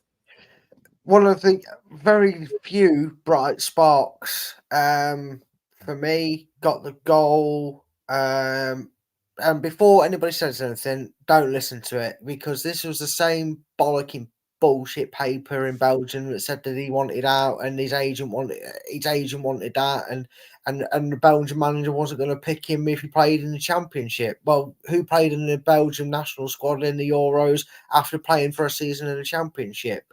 Wow, phase. So don't read too much into these breaking news stories. Obviously, I know it's your job to put them in there. Chris's talking point for everybody. I'm sure everybody's going to have the 2 pence worth. But in terms of the game position, I think he was good. I think he showed passion because he got frustrated. I know you said Fatou did, but he seemed to get frustrated with passes going astray, and he was restricted in not being able to go on of his little adventures. Like he's very fond of doing throughout games. Again, don't remember him doing much wrong. May have put a pass or 2 wrong, but it wasn't standout and memorable. Like I said, up until the 70-odd minute mark, he was the reason we was going back with a point. It gets a 6. 6. I've actually gone 7. He gets an extra point because he got the goal. Nearly gave him an extra point for having to wait for fucking VAR. My God, have I not missed VAR? Do you know what, No, mate? I've not. But I will say one thing in favour of the officiating of VAR this season. I won't say VAR itself, because I do feel like the technology is never to blame. It's the humans that run it. But at least even though it took about 7 years, Chris, so far in the opening game weeks of VAR being back in our lives, I have noticed throughout the league, it seems to be more sticking with the on-field decision. Well, if you want to read my blog on the bbc.com/LCFC, that could well be my topic this season. I celebrated when we scored, and then by the time they decided, when we actually were given the goal, and I'm not moaning at the VAR decision because it went in our favour, so I can't moan about the decision, although that was the referee. And I don't know whether the referee had given it or hadn't given it before VAR intervened. I was very confused on that. But by the time we actually got awarded the goal, I'm like, who fucking cares? I literally wasn't asked for celebrating. And to me, sport, unless, like I say, it's crown green bowls or cricket, sport should be exciting. I said that earlier when you weren't in because it was safer. I thought I'd throw it in again. Take the excitement out of sport. What have you got? Well, you got crown green goals and cricket, haven't you? 5-day cricket matches. But you know what I'm saying, though, Brad? Not about cricket. I think that's very hurtful. No need. But yeah, it is, and it's one of them where, unfortunately, now it's in the sport. You're always going to have a moment like that, but if they do improve upon it, which is hopefully the first 2 weeks or something to go off, I have noticed that with some VAR decisions, the fans really don't know that they're checking it. It might go up on screen saying they are, but they really know it's checking it. And then if the decision's like, no, nothing wrong with it, we're all good. We just checked it because it's what we do. Yeah. The fans can enjoy a goal. But obviously we are going to get games and decisions where they have to look at it. I'd forgotten we'd even got VAR back. you know. Oh, here we go. Here we go. We've got a cricket massive in. Don't knock Good lad, cricket. John. Good lad, John. That's an extra bonus point for you on the predictions league, mate. No, it's not. 1 point taken off. And John, yes, Christensen was that bad. Justin, fault for both goals, would you say? I didn't get to see the first goal, if to be honest with you. We had a bit of a stream issue with ours, so I can't comment on the first goal. To be fair, if he was at fault for the second goal, so was the back line in the midfield, because it could have been stopped. That goal should have been stopped before it even got within the edge of our box, let alone him driving into the box. Iwobi's quick, but he ain't that good. I was very disappointed in how easily we allowed that quality of player to get marched straight through our team with the ball. It was disappointing. For me, I don't remember him doing too much wrongs, but there was some points that frustrated me with him. He didn't seem to have that energy to get down the wing when we did try and break out and attack. And he was very much a player that I kind of forgot was on the pitch at some points. Again, I didn't see the first goal, so I can't judge him on that. He is one of the few that take the blame for the second goal. In terms of how badly they handled Iwobi just running at them. So for me, I'm going to give him a 5. He can't be a 6, but I can't give him any lower than that, because I didn't, for what I got to see of the first half, he didn't do too much wrong for what I see then. But I would have switched him over. You know my opinion, Chris. I'd have switched him over to the left and took Christensen off. I think he is better on the left. I'd go number 4. He isn't Ricky P. Do you know what I mean? He was caught out, and maybe Fatawu should take some blame. Maybe wasn't he coming back enough or whatever. But no, he gets a 4 from me. I'm sorry, James. Not one of your better games. Winks should be nowhere near the starting 11, Kate. If you're blaming Ndidi and saying that about him, don't you two meet at the match tomorrow? She's going to give you a slap. She is. She is, isn't she? It wasn't his greatest game, but there's reasons for it. He didn't have a player with didn't have any support around him. He seemed isolated, and I remember several times in the game, Chris, I saw him on the screen, and the only players that are around him were all wearing white. There wasn't a single Leicester player within 10 yards of him. So it's difficult. It's not all his fault, Like I said, there wasn't too many we're talking about tonight that had a good game, if you want to go that far and say that. But he gets a 4, Chris. If there's anybody who should be able to manufacture getting a good performance and grinding out a performance and turning a game on its head and gaining Leicester a bit of control, he's the man we're all looking forward to. So he gets a 4 from me. I was worried I'd gone too low, but I've gone 5.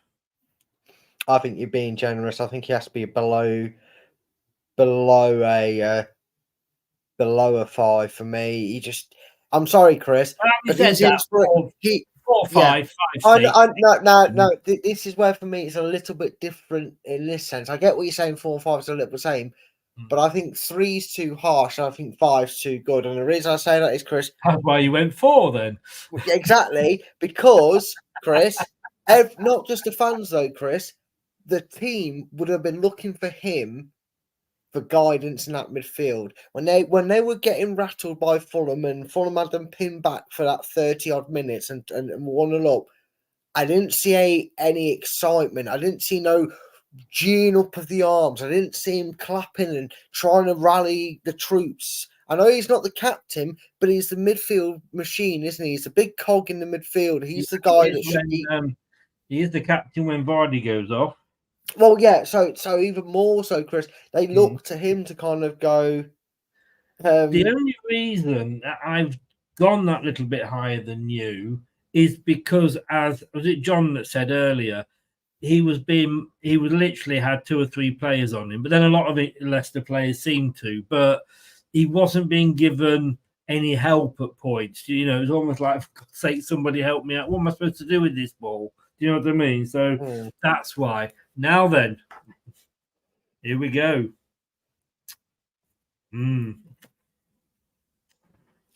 Think he was harshly done by the crowd, by Kate.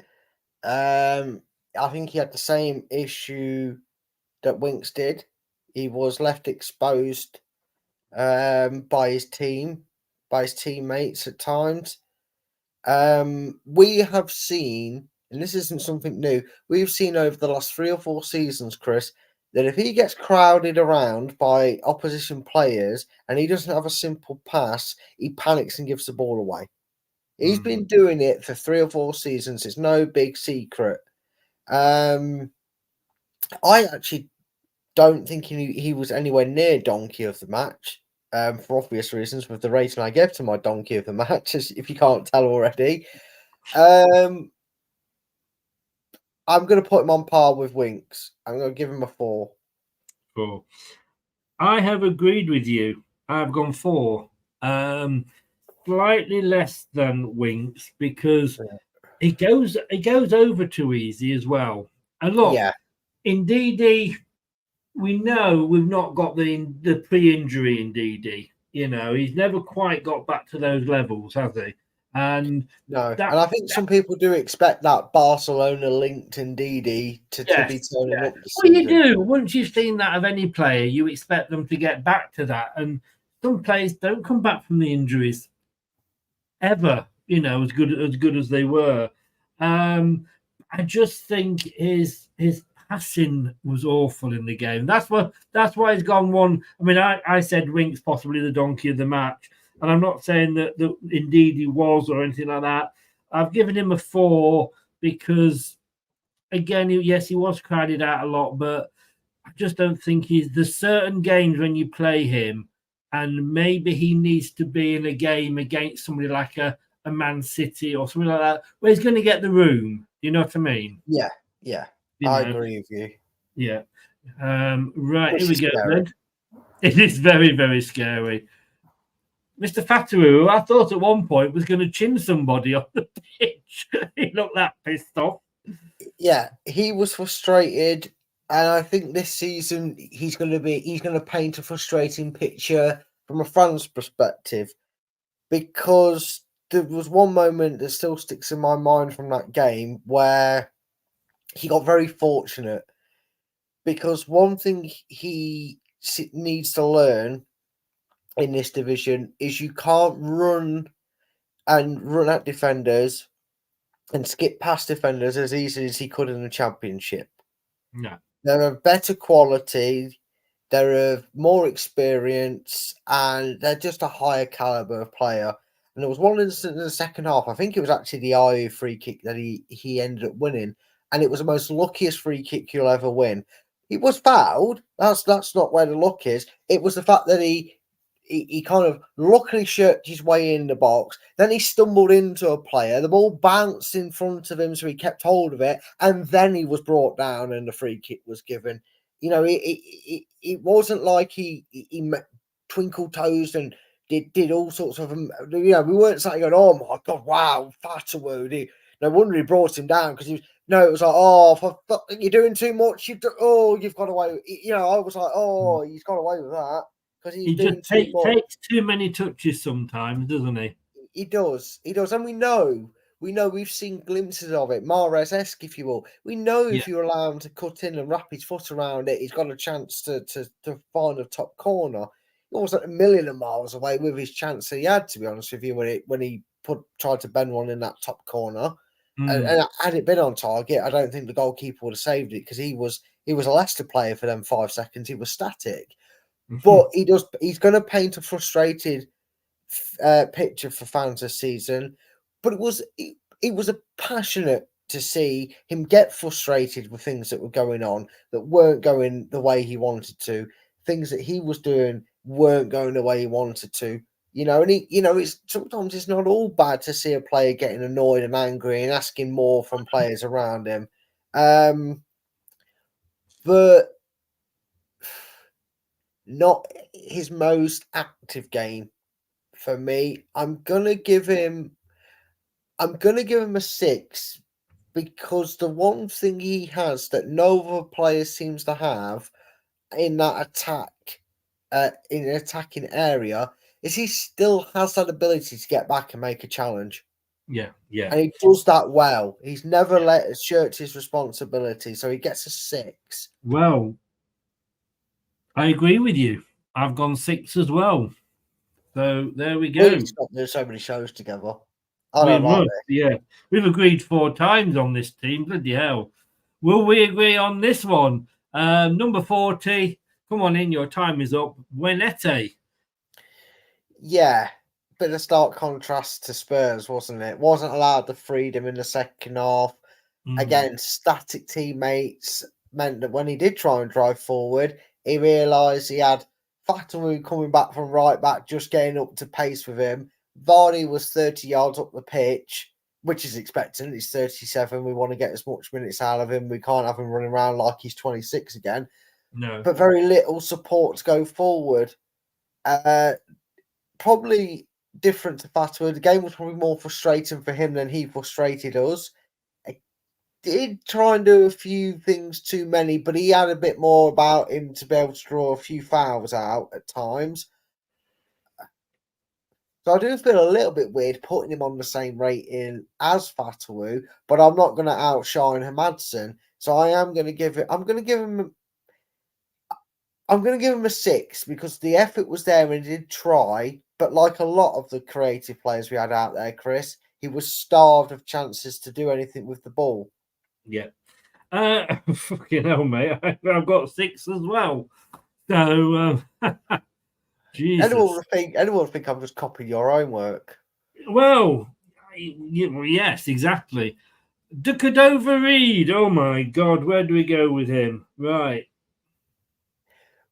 He's the Iosi Perez of this team. He runs around like a headless chicken, and bless him, he tries everything. He tries to get blocks in, he tries to make challenges, he tries to make runs, but they don't really work. It just doesn't seem, if you could define a player's performance to match the team's performance, everything he did go wrong. He didn't have as bad a game as people make out, and I don't understand quite why people are already making him the Ben Chilwell of the season, scapegoat, and I certainly don't think he was a 2. Saying that, I don't think he was much better. I don't think he was a 2, but he wasn't much better, and I am going to Ladies and gentlemen, Brad used to be indecisive, but now he's not so sure. Yeah. Come back to me again when I think about it more. Yeah. If I could give a rating on attempting and trying your hardest, he'd get a 6. On execution, whilst I say two's harsh, it's only one less than what I'm going to give him, which is a 3, because he did inevitably have a poor game, which is why I say it's a Perez syndrome, because he tried and nothing worked, and he did frustrate the fans. But can we please not make him our scapegoat for anything going wrong? Because I felt like it was his fault that Justin was out of position. I feel like what though, mate? Do you know why I think he's been the scapegoat? Is because we should have Mavididi there. And when we know I understand people want the preference over it, but don't blame him.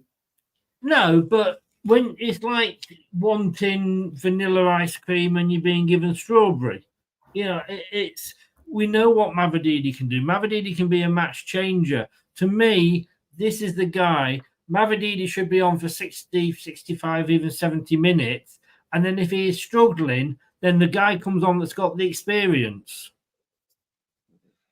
Yeah, that's true. That and I get that fans want to see Mavididi over that. And it's not like Mavididi doesn't track back and defend. He does, but I just think he's got that the wrong way around. I think it should be Mavididi starting, and then this guy comes on later when we need somebody with Premier experience, right, that can actually, say, right, hang on, let's just calm things down now. Do you know what I mean? Calm down, calm down. But I've agreed with you again. I've gone 3. Oh, Gordon Bennett. Here we go then. Mr. Vardy.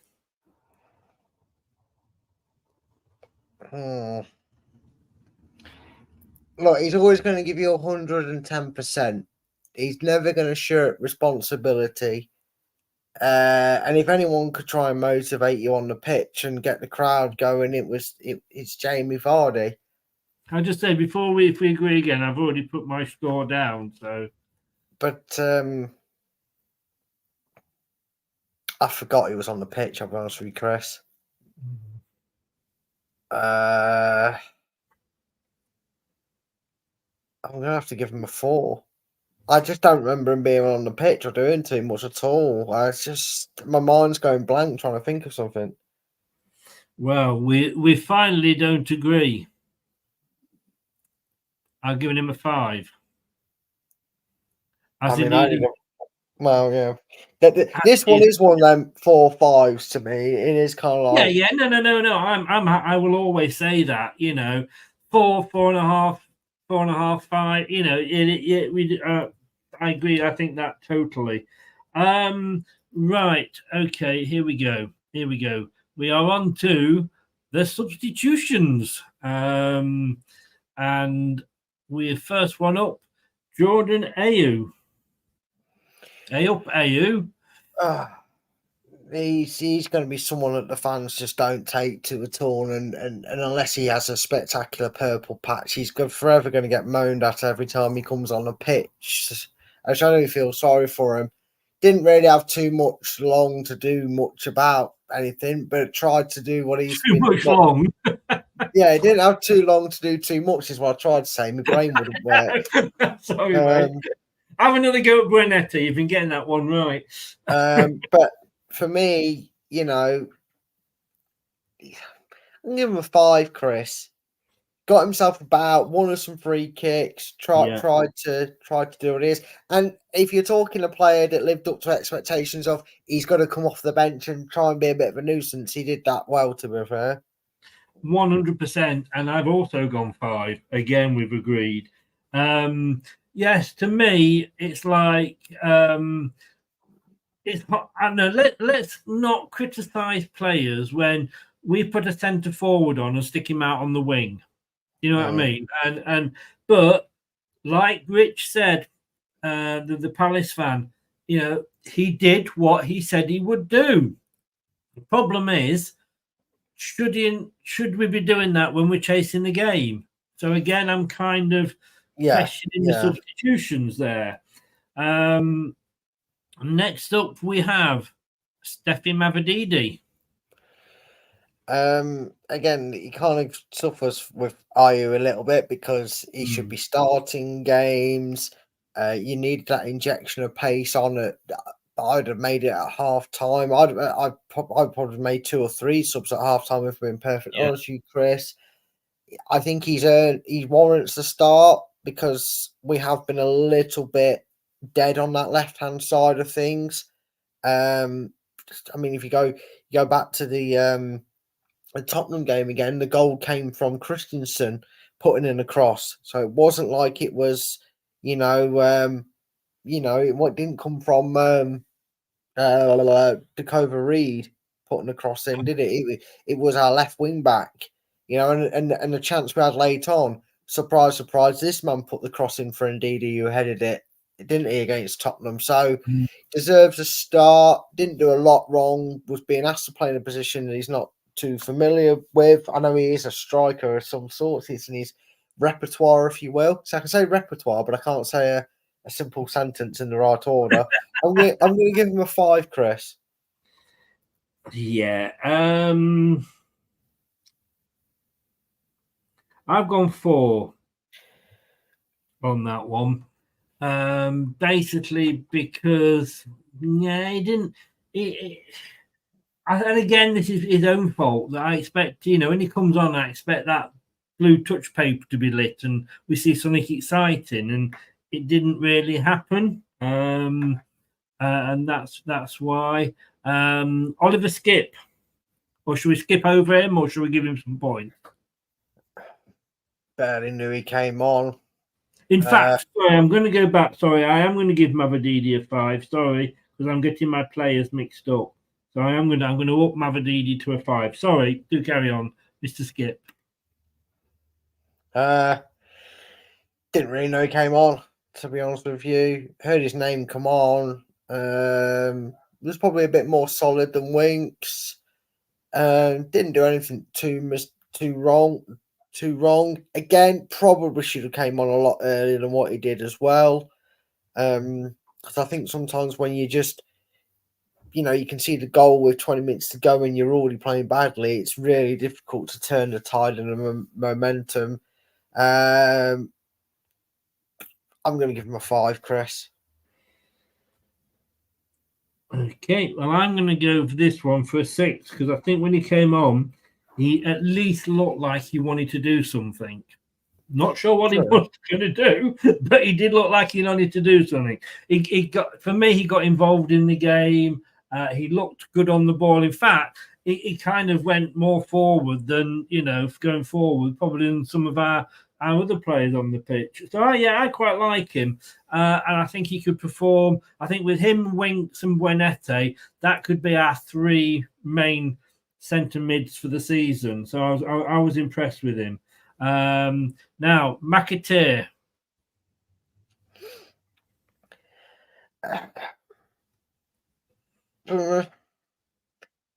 Came on too late for me.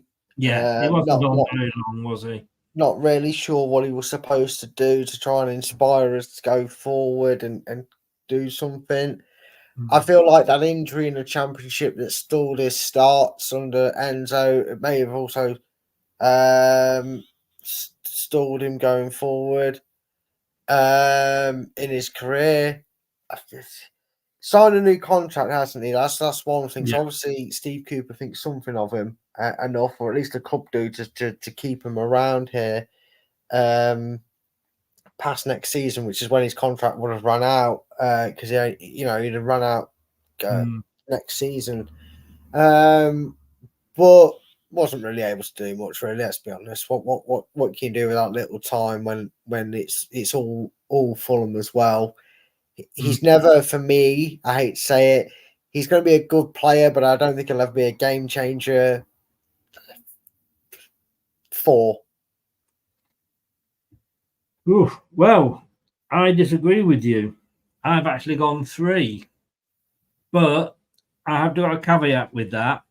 He's gone 3 only because he did not really have long enough to actually do anything. He came on in the 85th minute. So he probably had about 9 minutes. What can you do in 9 minutes? Maybe if he'd come on when we started playing 70-odd minutes, although why we didn't start playing till then, God knows. But, who knows what could have happened. But no, it's 3, but unfortunately not his fault, if you know what I mean. Yeah, for me, he just didn't have any time to do anything. In fact, I've seen players that have come on in the 85th minute and not even got a touch on the ball. So, and then finally, this guy, the manager, he actually got 2 10s last week. I somehow don't think he's going to this week. He gets the same rating as the donkey of the day.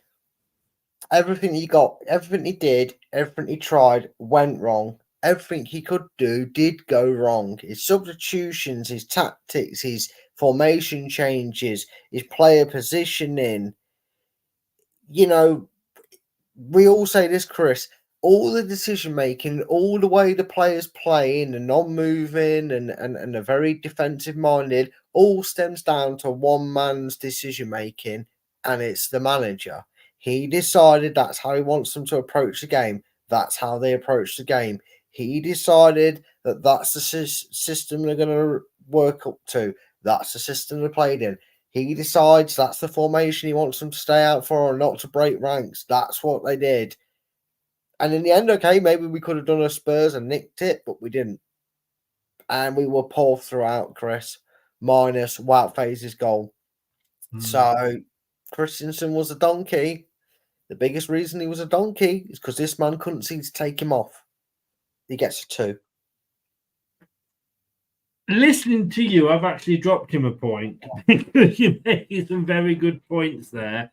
And I've given him this score because any manager, we were talking about round pegs in round holes, weren't we? And, you know, when you put in, you know, a striker on the wing and a winger on the up front, it just pisses me off, to be honest with you. Why can't managers put players, go up and sit them and say, look, what position do you like playing in? I like playing up front, mate. You know, manager, boss, whatever. Right, okay, I'm going to write you down as one of the strikers. Why don't we do that? You know what I mean? I just do not get it. Yes, occasionally managers come along and they go, you know, that player, look, Steve Walsh, you know, as good as a defender he wasn't a bad striker either, was it?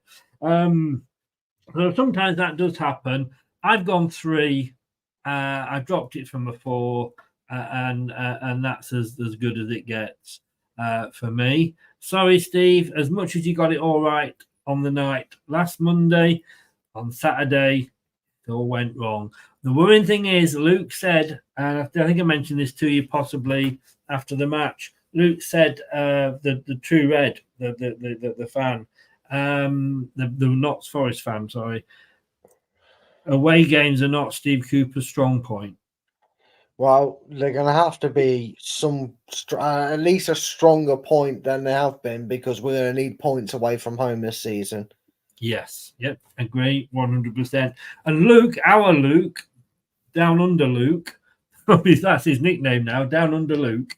I hope you're feeling well. I know he doesn't always watch this live, but he does listen to it as a podcast when he's working. So Luke, get that pour on the Barbie. I'm there in 18 days, mate. 18 days, and you'll have to put up with me. But I've got to say, he does not like Cooper at all. He does not. You never would know, would you? I tell him to stop sitting on the fence. I know, exactly. Let's just go through some breaking news. Will Alves going out on loan, possibly? Won't be starting tomorrow. I think it's needed. Again, he's a player that's definitely has eyes on the future, but he's going to need to get minutes under his belt. And I'd love to see him go maybe to the Championship or even League One, given his age. Go there, get a majority of the season under his belt, become a first teamer, get some confidence about him, get some football, under his belt that isn't under 23 levels, because there's only so much you can do at under 23 levels before you need to make that step up into it. So, yeah, I do hope he goes out on loan. I feel like the same will happen to Braybook, because I think with the cluster of midfielders we've got, they're just not going to get the time they need and deserve. So, yeah, I'd be happy to see some loany outgoings. Another outgoing, Chris, that I hope is only a bloody loany, because I'll be fuming and baffled if not, Tom Cannon. Yes, I was going to mention he's one of the names that is being looked at. I think we've got to accept that something's just not right there, is it? Because we're not just talking Steve Cooper here, are we? No. Like I said, the guy had 7 or 8 games, scored 4 goals, got a couple of assists, looked like David Nugent and Vardy were back in the same breath, and then woof, nothing since. Where get the missing picture on a carton of milk, as the Americans used to do. Have you seen this man? Because for whatever reason, Chris, like I say, not just one manager but 2 managers now just don't seem to have any inkling of wanting to play him at all. No, and because without him, last season we would have been buggered, wouldn't we? When everybody was going on. Vardy was injured, Kelechi was in AFCON. We only had Cannon. Daka had gone to AFCON. We didn't miss him though, did we? Sumare could go. I don't think anybody would be sorry about that, would they? Really? No, but I would. It's one of them I was kind of hoping he'd get a second lease of life like Christensen seems to have. I know he Yeah. came on against Spurs, but yeah. No. So possibly going out on loan, Nelson, Alves, Marchal, Golding, and Baybrook. All the youngsters, really, isn't it? Yeah, yeah, and again, it's good experience to them. It's great beneficial for Leicester. They also get a chance to go out there and earn their stripes and show Cooper maybe what they're missing. You know, I remember one season we sent a certain Harvey Barnes on loan, and he did that well. We called him back, so who knows? It doesn't mean I might come back into the fold in January. But yeah, he's good. He's good for all round. They need to be playing games and getting minutes under the belts. Yeah. So yeah, I'm fine with them style players going out on loan.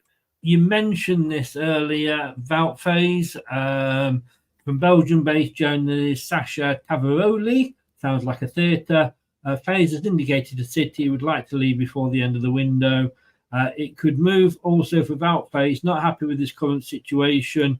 He's had a talk with LCFC leaders. Player didn't want to play on the left side of the defence and surprised with the lack of new recruitments in the team. Faes now looking for a solution on a likely departure before the end of the window. Has he played on the left side in the last 2 games? I don't think so. I mean, he might have, but I haven't really noticed if he's playing on left. He certainly doesn't seem like a player that's unhappy. Like I said, these Belgian footwits, they make these stories up every transfer window about someone like Wout Faes or one of their players. I'm not reading anything into it. He certainly doesn't seem like he seems like the sort of person, Chris, that wouldn't necessarily throw his toys at the pram if he's got an issue. But if he's got an issue, he's going to be open up front with the manager, and the manager's going to say, "Okay, you've got an issue. You don't want to play. I need someone who wants to play that side. So you're going on the bench or you're being dropped." I don't think there'd be any of this. Oh, I don't want to play on the left-hand side, but I do want to play. No, I don't think there'd be any of that without Face. So I've read nothing into it. It just seems very quickly, a couple of targets, if you like. Jonathan Iconi from Fiorentina, I should say. French player, 26 years old. He's a striker. Yay! And he was left out of the squad for the 0-0 draw with the Enzo in the Serie A. Wolves and us are interested, apparently.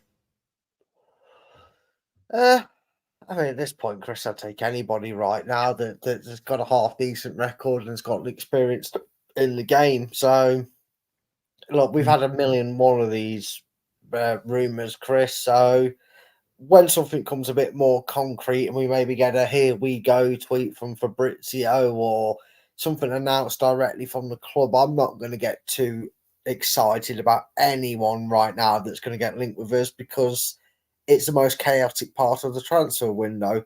You know, for clubs like us anyway, where we're going to want to do some last minute deals. We know Cooper wants to try and get 2 or 3 players in. Whether he does or not might depend on outgoings. That's why we're probably having a flux of loans. We'll soon find out, Chris. And then finally, Bilal El Kanouros. God. And we thought we had trouble with Buenete. The Moroccan attacking midfielder. This wasn't the one we were linked with after the World Cup, was it? I think that was somebody else, wasn't it? But he's with Genk. 21 million, it says, will be needed to get him away. Apparently, we've had 2 bids turned down already. Apparently so. Again, I don't know too much about the sources that are giving us this information. Belgian newspaper. You know you love a good Belgian link. Oh, yeah, awesome. Yeah, then I 100% believe it. But yeah, Chris, again, I'm just tired with transfer rumours at this point, especially, like I said, at this last week of the window. It's going to get ridiculous. We're probably going to get another 3 or 4 players we get linked with right up until the close of play on Friday. But again, with the greatest respect, until a more well-known source is the one saying, "Here we go," or or whatever it is saying it, it's water off a duck's back, mate. I'm not going to bother stressing myself out about learning about a bloke's name who probably won't ever join us in his lifetime. I so hope he does now because you're coming on straight away. I'm just going to call him Chaz or something like that. I'll give him a different nickname. I don't know. I'll figure it out if it happens. Yeah. Brad, it was nice of you to join us. Thank you so very much.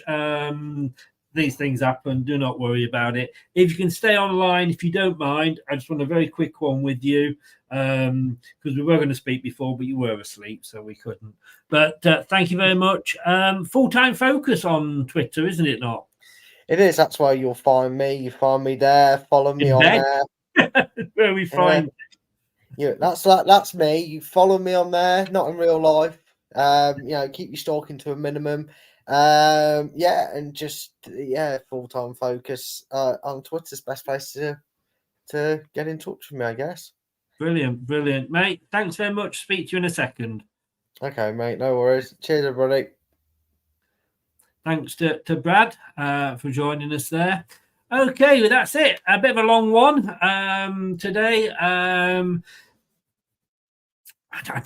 We've added a bit on there, obviously, with the transfers, which has taken it over the 2 hours. But thanks to Brad for finally joining us. He knows I'm joking. The links are in the description for him below. And thanks to everybody that's been in the chat. Really do appreciate it. And if you're watching this on catch up, add your comments in the description below. And if you're listening via your favourite podcast platform, whichever one that may be, thank you so very much. If you're a member, I appreciate it. $1.99 a month. You get a few extras. It's in the description below. But for $1.99 a month, you don't even get half a pint for that these days. And it really does help the channel grow. I had to pay 77 quid out the other day for something so I could do some shows. Any help is greatly required, greatly received. Thank you very much. And while you're on, do not forget to like this video, subscribe to the channel, and click that notification bell so you never miss a show. Talking of which, our next show is tomorrow, 7:15, for the watch-along against Tranmere. This has been LTID TV. Of course it is. You knew that, otherwise you wouldn't be here. I've been Chris. You probably knew that as well. And I will be back. Good night. Thanks for watching. These videos are tremendous. You'd better like them too, or I'll be back. This podcast is proud to be part of the TalkSport Fan Network. TalkSport. Powered by fans. That will conclude this evening's entertainment.